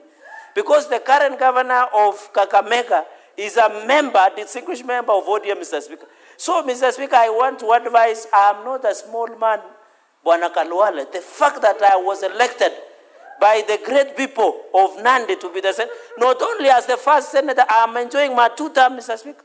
And God willing, President Ruto will enjoy the 2 terms coming into the future, Mr. Speaker. I want to appeal, we are in this broad-based government to stay. And I want to confirm to Senator Kalwale that President William Ruto and Raila Odinga will work beyond 2027, Mr. Speaker, for some of us who sit, Mr. Speaker, who sit deeper and deeper in government, Mr. Speaker. With those very remarks, Mr. Speaker, I submit and I submit. Senator Ezena Lemelatian. Thank you, Mr. Speaker, and I rise to contribute to this very noble initiative by the Senate. And I support the sitting of the Senate in Busia County. And I am glad that the Senator of Busia has just made me know or realize that Busia is among the marginalized counties in this country. And Mr. Speaker, I thought marginalization was for minority communities. But now that we have majority communities in this country who are also suffering from marginalization, I think now we can declare war on marginalization as the Senate, as the oversight of the Republic of Kenya. Mr. Speaker, it is very important to carry out these sittings in the remote parts of this country. Reason being, when we sit here at the comfort zone of Nairobi, very often we fail to recognize that there are parts of this country that do not even realize what the roles of Senate is. Even worst of all, some counties, like in my county, Samburu, voters and citizens do not know the role of any elected leader. Because I have noted with very serious concern that when elected leaders realize that most of their people are illiterate, they take advantage of that and lure them with false narratives, with false promises. And then our people start wondering, how come that every time we elect people and they turn out to be very bad, they turn out to be liars, they turn out to be very corrupt people? It is because these people do not even know the role of these specific leaders in the offices that they hold. And it will also be good for this, our citizens in the marginalized parts of this country to note that senators do not have development funds, that senators are there to speak and talk. Senators are there to defend the rights of the people, to ensure that public resources are utilized for the intended and rightful purposes. Senators are there to question any embezzlement of funds in each of our counties. Because it is very saddening, Mr. Speaker, when we have a lot of resources being pumped by Treasury to our respective counties. But after almost 15 years after devolution, some of our counties are still lagging behind. It is very hurtful, Mr. Speaker. The other day, and I thank the President of Kenya, I was in Baragoi, he sponsored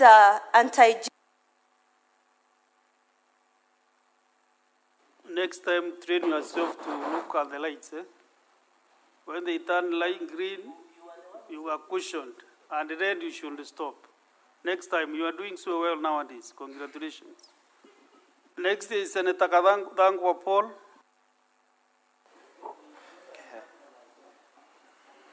Thank you very much, Mr. Speaker. From the onset, I don't know why you singled me out on the issue of social life in Busia. And Busia is not new to me. I've been to Busia severally. I've actually gone to the home and visited the mother of the senator from Busia, Ogiom Tata. And I was actually given a rosary by her mother, which I believe has been keeping me safe from this rogue government. Mr. Speaker, I have actually visited a place called the Kakapel Rock in Busia, one of the biggest rocks in East and Central Africa, just below the foot of Chelelemuk Hills, Mr. Speaker. So I know Busia, but there are so many problems that the governor should solve for the Busia people. That is traffic jam when it comes to the border point, Mr. Speaker. If you travel there by road, sometimes you will hate your trip to Busia. And I would want to tell Senator Cherargei, who is asking the Senator Omtata to provide security, the people of Busia are good people. Nothing will happen to you from the people of Busia. What the Senate should be doing, Mr. Speaker, is to provide security to us, the senators who are opposing this government, because this government is trading us from left to center.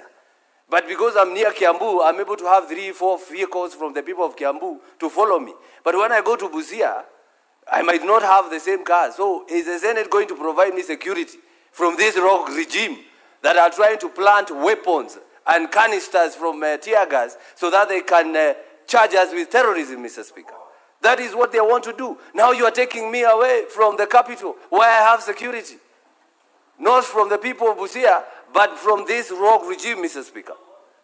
Mr. Speaker, when we get to Busia, give us an opportunity to talk to the MCAs of Busia. And by the way, Mr. Speaker, we are not afraid of the rogue regime. We will go.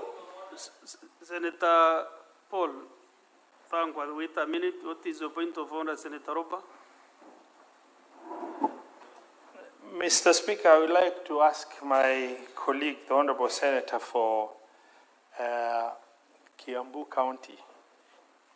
I rise on point of order number 105 to substantiate all the statement he's making about the government and the issue of rogue and, the government becoming a threat and all the issues that he has said. Can he just substantiate or otherwise withdraw and apologize to the government? We are discussing the sitting of the Senate in Busia, not the government. And there is no time that Honorable Senator for Nairobi County, I'm on the floor on a point of order. You can raise any other issue, but let me just conclude by saying I want the Honorable Senator Thangwa to substantiate or otherwise withdraw and apologize by trying to pit the government in issues that are not related to government, of hooliganism and other issues. Mr. Speaker, thank you. Chalage, what's your point of order?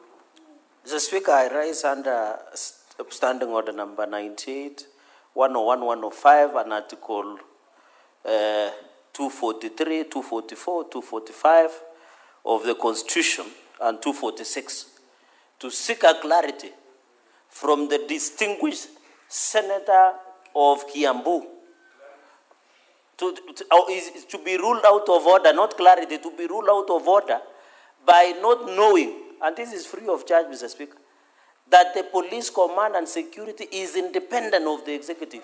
Is it in order? The Inspector General of Police under the Constitution. Mr. Speaker, can you protect me from these howlers and hecklers, Mr. Speaker? Can you protect me? Senator Sifuna, give him time to explain. You will respond. You rise on a point of order or something else. But making noise does not... Making noise does not take away my right, Mr. Speaker. Under the structure and command of Inspector General of Police, is it in order for the distinguished senator, who might only be one term, Mr. Speaker, to say that, Mr. Speaker... You are repeating yourself. No, Mr. Speaker, I just need... Can you rule out of order the distinguished senator of Kiambu Mr. Speaker, for saying that the executive is controlling Inspector General of Police, yet Inspector General of Police is independent as per the Constitution, Mr. Speaker. Which point of information? I'm on a point of order. Karungo Odangwa, can you give those clarifications?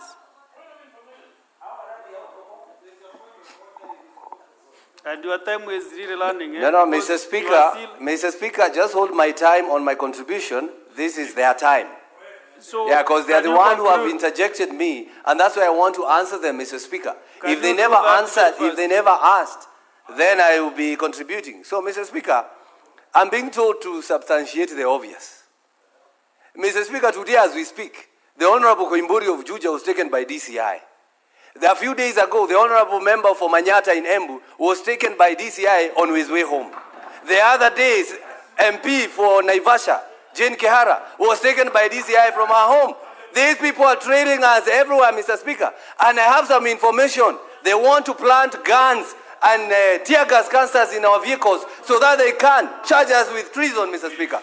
So that's why we are saying we are just being careful, Mr. Speaker. This is a rogue regime, Mr. Speaker. They are looking for every... Senator Olekina Redama. Thank you. Thank you, Mr. Speaker. Mr. Speaker, I rise to support the motion on holding the Senate session in Busia County. Mr. Speaker, it is imperative that Kenyans note that whenever we take the session outside the presence of Parliament is for us to be able to continue with the day, with our order paper of the day. Not for us to be able to go and engage with MCS or engage the citizens. It is essentially taking the same business that we'll be carrying out here and taking it to Busia. Mr. Speaker, I'm quite happy that we are now reaching out to other counties because while we are there, going on with our daily order, when you look at the order paper, when we leave the principles of that parliament, which would have been gazetted, we'll get a chance to be able to enjoy the cultural diversity that exists in Busia. A little fact that is not known about Busia is that it's home for the largest freshwater lake in East Africa, which is Lake Victoria. It is also important for us to appreciate the fact that we have been fighting for a very long time for the East African community to be actualized. Busia is a border town, and it will give these legislators an opportunity to see the importance of actualizing the East African community or the East African Federation. I'm sure the distinguished senator from Busia is constantly held in traffic when there are so many trucks that are crossing. It will give these distinguished senators from the 47 counties who are elected by representatives from each of the 47 counties, as well as the special elect, an opportunity to be able to acquaint themselves with the rest of Kenya. I can assure you, Mr. Speaker, that even though I've been to Busia, I've only been to Busia during the campaigns. I've not had a chance to be able to widen, sort of like deepen my relations with the people of Busia. And I'm quite happy that the Maasais actually live in Busia. There's a small community of the Maasai community that live in Busia. So while we go to Busia, I will be able to extend, when I'm not sitting in Parliament to carry out the order of the day, to be able to go there and reach out to my brothers who live in Busia. Mr. Speaker, let us be reminded that we are a legislative arm of government. Our role is to legislate. Our role is not to fight with the other arms of government. Our role is to make legislation that will make this country a better place for future generations. The young people who are seated here today, I want when you leave here, you leave with having witnessed how we fight for devolution, but not how we heckle, how we fight among each other. Thank you, Mr. Speaker.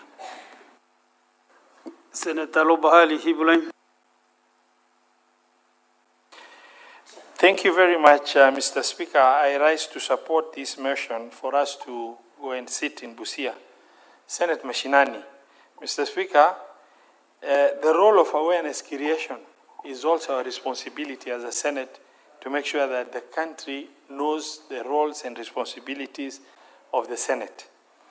It is wise that we are choosing different areas. Last year we sat in Turkana, this year we'll be in Busia, and we will be able to interact with the communities of Busia and be able to bring the Senate to the population of our communities in different counties.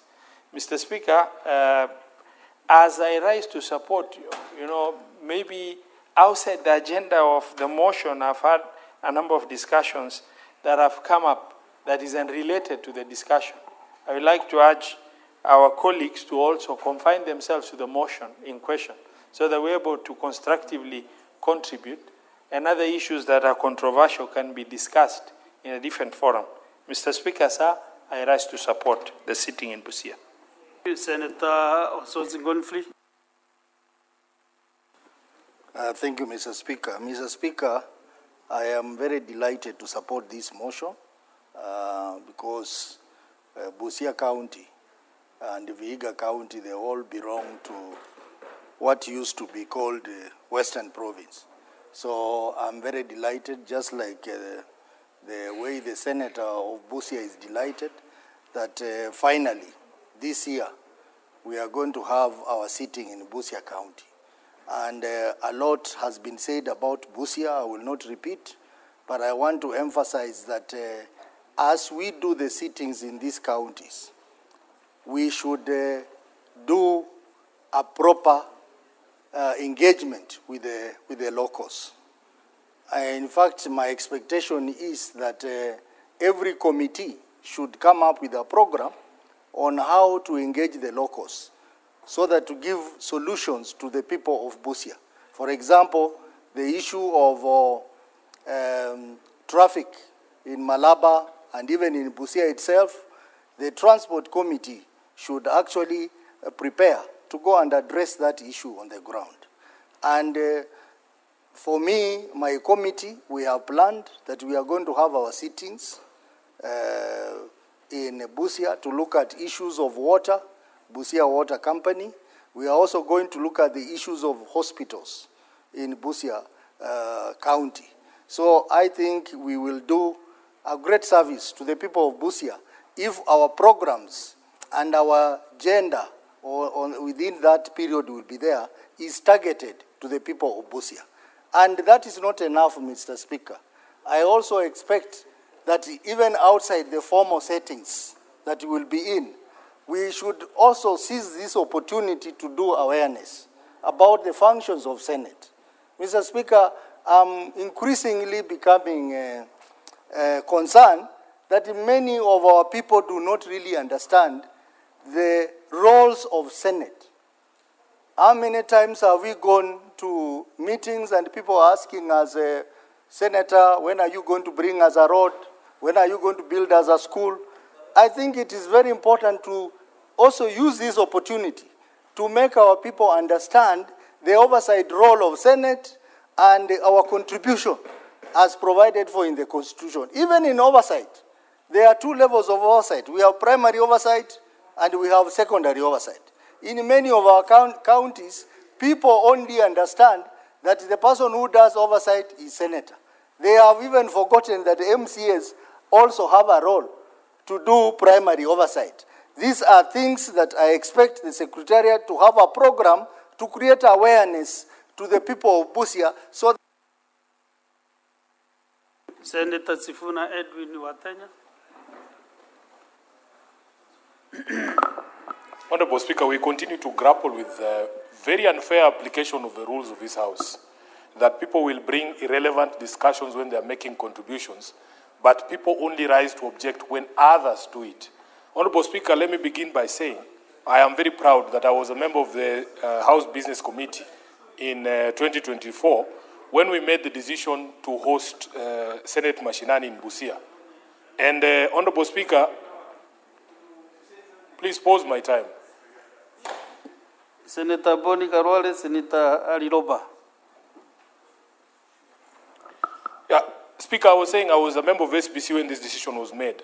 And I want to correct something that has been said here, that people have forgotten, members have forgotten that in fact last year we did not have Senate Mashinani because we had been given an option of choosing between Busia and Baringo. And would you believe it, Honorable Speaker, we were not able to go to Busia as a Senate because we were told that this House has no resources to get senators to Busia.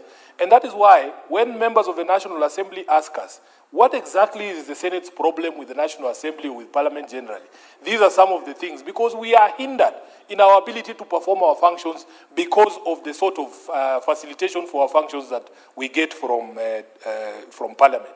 So, members of the National Assembly, I hope you understand the things that the Senate goes through. Honorable Speaker, in Turkana we had a very good experience. I was happy because when you go to these places, you learn a lot. That even in the chambers where our colleagues, the members of the county assemblies, sit, where we share and that oversight responsibility. Honorable Speaker, we are very lucky as a Senate. And my prayer has always been that all the county assemblies would reflect or look like the Senate here in Nairobi, so that the members of the assembly can also be able to undertake their functions in an environment, the same environment that we enjoy. Honorable Speaker, I come from Bungoma. That's my hometown. And there are many ways to access Busia from Bungoma. You can use the road from Kandui to Malaba. There's another one that goes through Bumula. There's another one that goes through Matungu. Honorable Speaker, I want to disclose here that as SG of ODM, I'm very proud of the county of Busia. The county of Busia has the highest percentage of registered voters who are members of ODM. It is not Ziaya that is number one, or Homa Bay. It is Busia County, number one in the registration of members of ODM. So I am very proud of that county.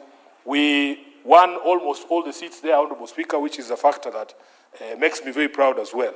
So we are hoping that when we are there, we will get opportunity to interact with the people. In Turkana, the people of Lodwar told me that many of the senators were not interacting with them. We want you to interact with the people of Busia because that is the land of Mulembe. There's no problems there. And I want to assure you, Senator from Busia, that if there are any spillovers, if there are any things or shortages of anything, even if it is chicken, to run fresh chicken from my mother's farm to Busia, it will take less than 40 minutes, Honorable Speaker. And I will also be inviting the Senate to go and visit my mother in Bungoma. After you are done, you can rest there. And Speaker, I wish we had enough resources to pursue the idea that has been affronted by the Senator for Vihiga.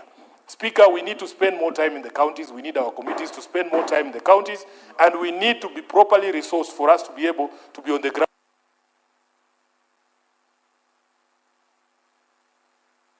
To request for more time to this afternoon. Speaker, strictly 1 minute, kindly. Experience. The one thing that the governors don't like to see is the Senate on the ground.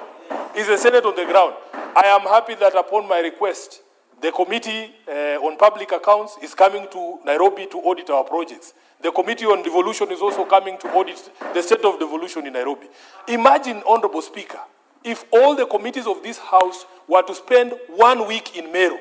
The Committee on Roads is sitting somewhere. Public Accounts is looking at the books. I think we would do better and thorough work on the ground if we were able to spend more time there. And I want to beseech this House to make it possible for our committees to spend more time on the ground, especially in these last 2 years, Honorable Speaker. We should spend more time on the ground to audit projects and the performance of these governors, because that is what we were elected to do. I thank you, Honorable Speaker, for your kind indulgence. Well spoken, because Senator Charagai was said to put an intervention. He thought you and I. Okay, we are almost concluding. Next is Senator Oburu Odinga. Yes, thank you, Mr. Speaker, sir, for the opportunity.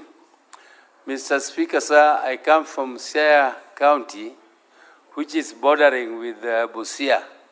And Mr. Speaker, history has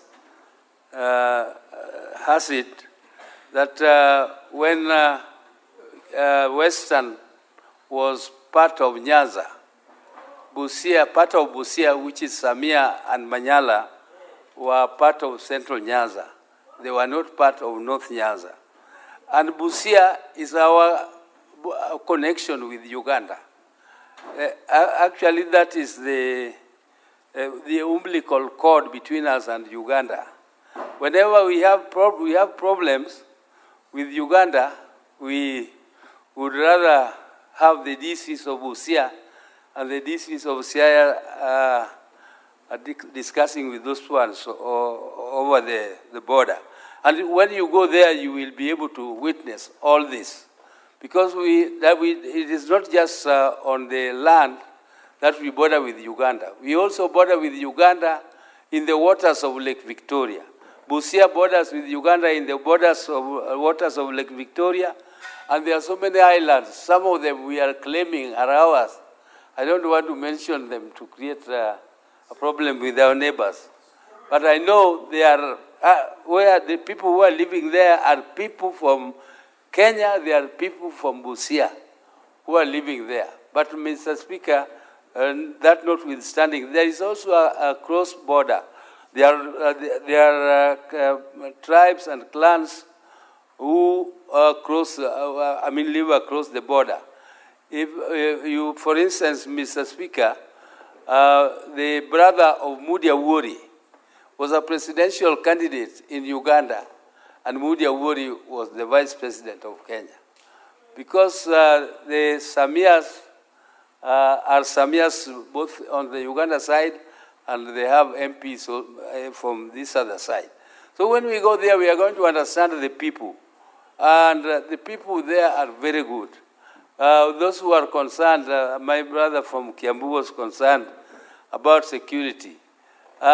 His own people are living there. There are a lot of them. When he goes there, he will find them. So how do they live there safely? And he wants to feel unsafe when he goes there. Mr. Speaker, I think the decision of the Senate to be taking this Senate machinani is a very, very wise decision, Mr. Speaker, because you cannot understand the people without interacting with them. When you interact with them, very well. I think when we get to Busia, you should be the first senator to give us that history as we settle down to start our work there. Senator Veronica Waheti Duati. Thank you for the opportunity. The Senate represents the counties and serves to protect the interests of the counties and their governments. There is no better program for Senate to undertake than to go to Senate Mashinani and to make efforts to reach out to the 47 counties. The rich experience we had in Turkana County, the last time that we had Senate Mashinani, was proof of the fact that Senate should actually find ways and means and reasons to sit in the counties and understand exactly what the counties need. And that's why I'm quite looking forward to being in Busia County, and I look forward to experiencing the rich cultural heritage that is in Busia County, fronted by the Luya and the Teso communities, a rich agricultural county which has sugarcane as its commercial farming, a crop which I believe has now brought a smile to the farmers in Busia. And I'm sure Senate will be happy to receive the feedback, especially because the payment of sugarcane has been revamped by the government. And I know that they have good feedback on whether devolved agriculture is working, especially in the sugarcane farming, which has been brought very many issues of contention before, but which now must have given a smile to the farmers in Busia. It also hosts a one border stop point, Honorable Speaker, and this can help us to see how that border point has helped the county to revamp the trade that is happening around Lake Victoria, and that is connecting the East African region, Honorable Speaker. I cannot imagine what would happen if Senate was to make visits to different counties, also like Murang'a County, Honorable Speaker, to see how the devolved functions are working, especially the hospitals, Honorable Speaker. So we are asking the county of Busia, especially the county government of Busia, please check out how your hospitals are, whether the mothers are comfortable, because the senators will be there, and we will be able to see whether those hospitals are meeting the standards and whether the money that is being devolved to that county, Honorable Speaker, is reaching to give the service to wananchi. Honorable Speaker, I hope Senate will be able to combine some of the functions that are done by committees like Pick and Park to be able to see whether the devolved function and the way the funds are being utilized to serve the people in Busia, Honorable Speaker, is being honestly done, or it's another, I'm avoiding to use a crime scene, Honorable Speaker, because we have seen several counties, those funds never.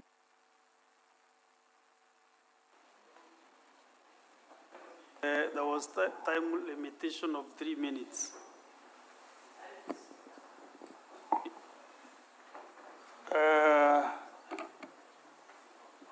Senator Wakoli, you on the line, but I think you'll be sentenced to opt out.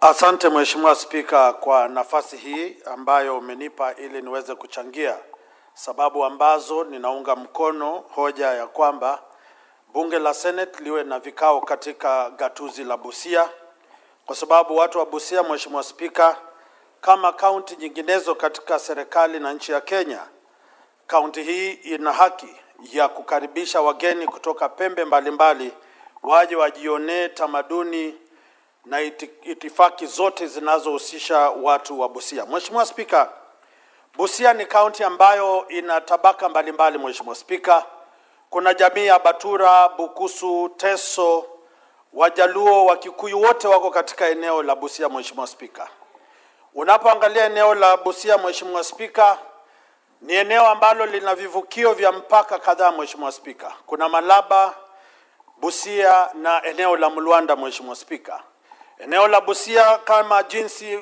wenzangu wametaja, kuna ukulima wa pamba, ukulima wa mahindi, ukulima wa parachichi, ukulima wa miwa. Mheshimiwa Spika, na ni muhimu watu wa Busia wapate nafasi hii, kwa sababu baadhi ya viongozi nchini humu hutamka maneno ambayo hawaelewi na hawajui mbona, kana kwamba eneo la Busia linahitaji fedha la kusawazisha miradi ya maendeleo. Mheshimiwa Spika, eneo la Budalangi, eneo la Teso, Mheshimiwa Spika, ni maeneo ambayo watu wana uchochole, wana umaskini, na ambao lazima fedha zifike ili watu waweze kujivunia.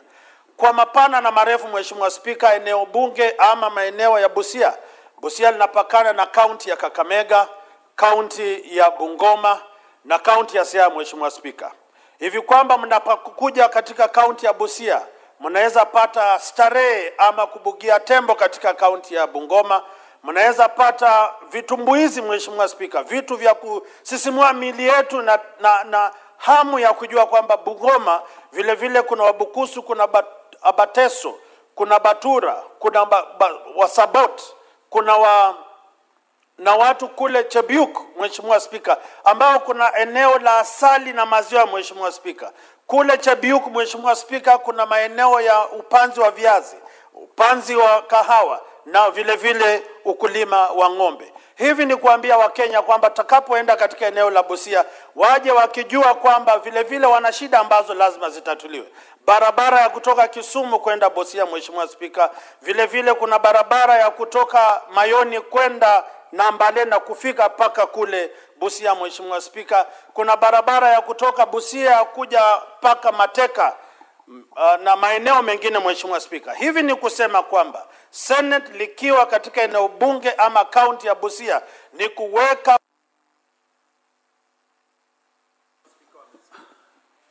Now, having no other senator now wishing to contribute, I request the mover to reply.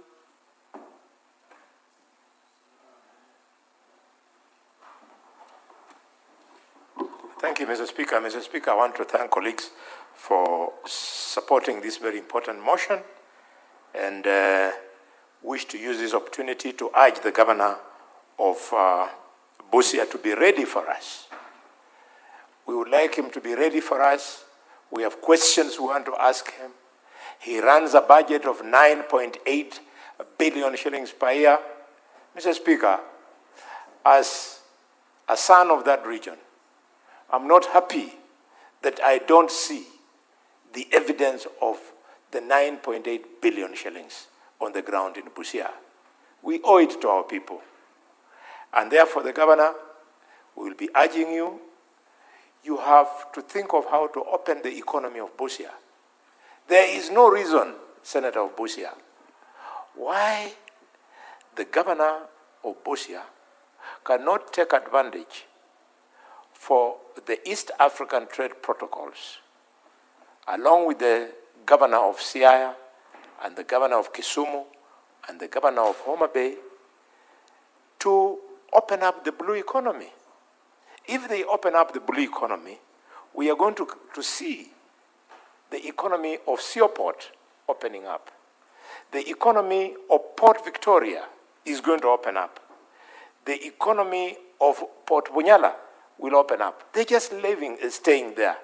The governors of the Lake region should stop looking at Lake Victoria just in terms of fishing.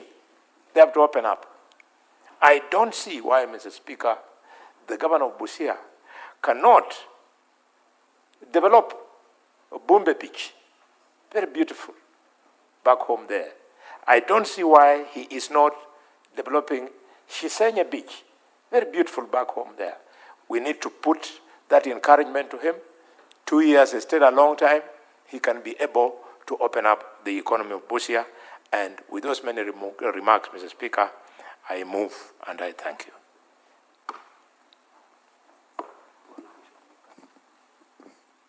So, for the voting. Clerk, do you have quorum to put the question? Mr. Speaker, with your permission, when I look around the House, the numbers are not good for voting. I move that you defer putting of the question until another date. Thank you, Mr. Speaker.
Honorable Senators, let me understand whether there is a senator who has been assigned by Senator Andy Okech. Maybe Senator Cherei has been assigned by or requested by Senator Okech. Don't brief for him.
Next order.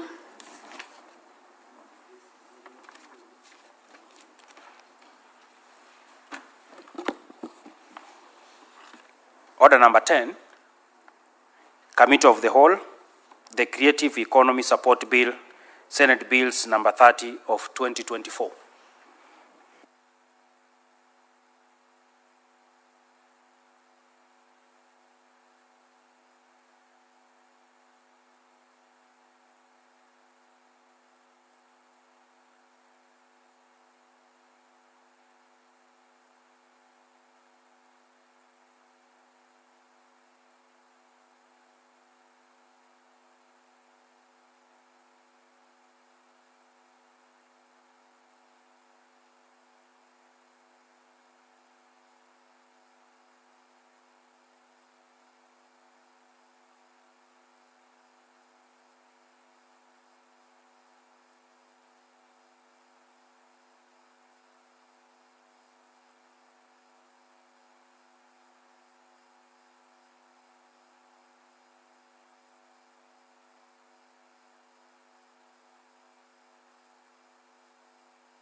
Honorable Senators, we are now in the Committee of the Whole for the Creative Economy Support Bill, Senate Bills number 30 of 2024. Senator Cherarke, what's your point of order? Madam Chair, I stand on Standing Order 41 that if you look around the House, there is no quorum as provided for by the standing orders. I thank you, Madam Chair.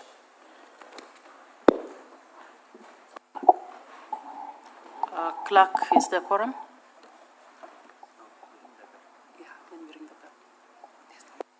There is no quorum. Sergeant at Arms, can you ring the bell for 10 minutes?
Honorable Senators, there being no quorum and having rung the bell pursuant to the provisions of Standing Order 42, we will report to the Senate.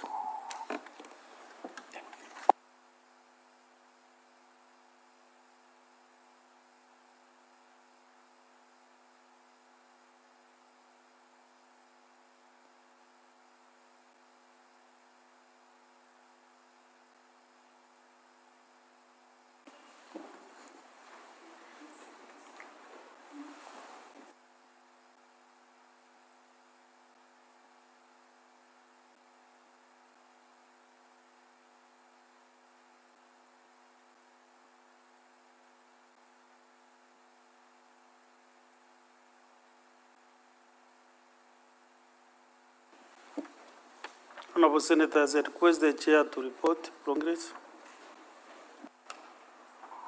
Mr. Speaker, pursuant to Standing Order 41-2B, there was no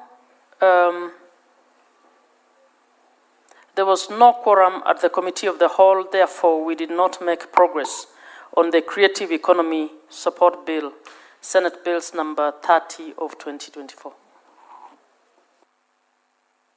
Honorable Senators, upstanding.